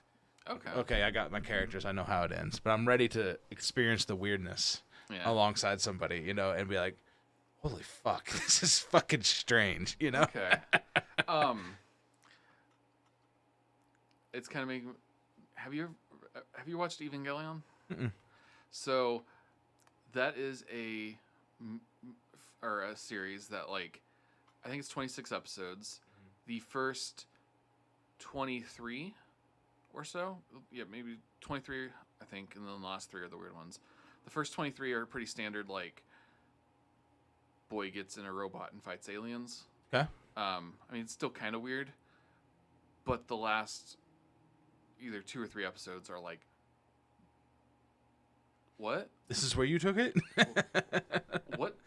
It's not even this is where you took it. It's what the fuck happened? Yeah. I don't know how to understand this. Wow. And then they made a movie called The End of Evangelion, where they kind of got a slightly different ending. And you're still what the fuck just happened? I can't wait. I can't wait to discuss this whenever we get into the weirdness factor. And I think that the weirdness factor is why I'm so gung-ho on this. This, I feel like I could take to a boardroom and sell this story up so far. From book 1 to book 4, I could sell it. Book 5, 6, and 7 is where I would get the nerds on. The diehards be like, this is weird enough that I'm in, Yeah. So, yeah. That's the kind of shit I look for. I'm hoping that you enjoy. You tell me it sucks, I might be sad, but but yeah, man. So you need anything else? I was gonna sign us off here. No, I'm good. I'm excited to get started. Okay, hell yeah. So yeah, thank y'all for stopping by. I saw we had some viewers drop by and chat, and I love that. Hell yeah. Next time you're here, go ahead and just say something. I don't know do I love tangents, but I like recording. I like putting a mic in front of my face. So if we don't get to everything, you will be able to hear my voice again sometime in the future. Absolutely. That's at least my plan. I plan to at least record one more time in my life, okay? And that number won't change. At least one more, right? One more day. At least one more. Yeah, thanks for stopping by. We got socials. Y'all don't really care about that. We'll start putting out clips and shit again. I got to figure my life out and think about hiring an editor to get clips shit. just so I can take some stuff off my shoulders and actually have this grow the way it probably should be instead of me trying to ego it and it kind of being luck of the draw if things pop off, So think about that, but you need money to make money, right? Yeah, we gotta pay Elon $8 so that we can. If I can get one, I will pay $8, but I will 100% just because I know how easy it is for tweets to go viral with a check mark. I have my friend Chris, Dropballs Podcast. Whenever he has tweet ideas, and we always talk if you had that blue check mark, this shit would have went so big. He had one that went really had got over 1 million likes or something. It went fucking nuts. Yeah. I'm like, God, if you just had that blue check mark, it probably could have went so much better, so much quicker. Because whenever you're a regular Joe Schmo, maybe under 10,000 followers, I'd say is Joe Schmo, right? If you are trying to get something to be seen by a lot of people, it has to be picked up by a popular person or in a hashtag or underneath a tweet that has whatever, right? Yeah. So if you can just automatically give me that clout of having that, yeah, it'd be big. But it's kind of going to be the way that they've been talking about it is it's kind of going to be like The Incredibles. If everybody's super, then nobody's super. Yes, definitely. And yeah, Twitter's going downhill. Yeah. Oh God. I'm heartbroken to see it because it was my favorite app. Yeah. Let's make our own Twitter with Blackjack and Hookers. Actually, forget the Twitter. All right. Well, thank y'all for stopping by. This is Redacted Media, and my name's Redacted, and this is my co-host Jake. Thank y'all for stopping by. Be on the lookout for some more content to come out. Maybe some short form stuff from a editor. That might be fun. Cop. Fucking, I'm not even getting the outro.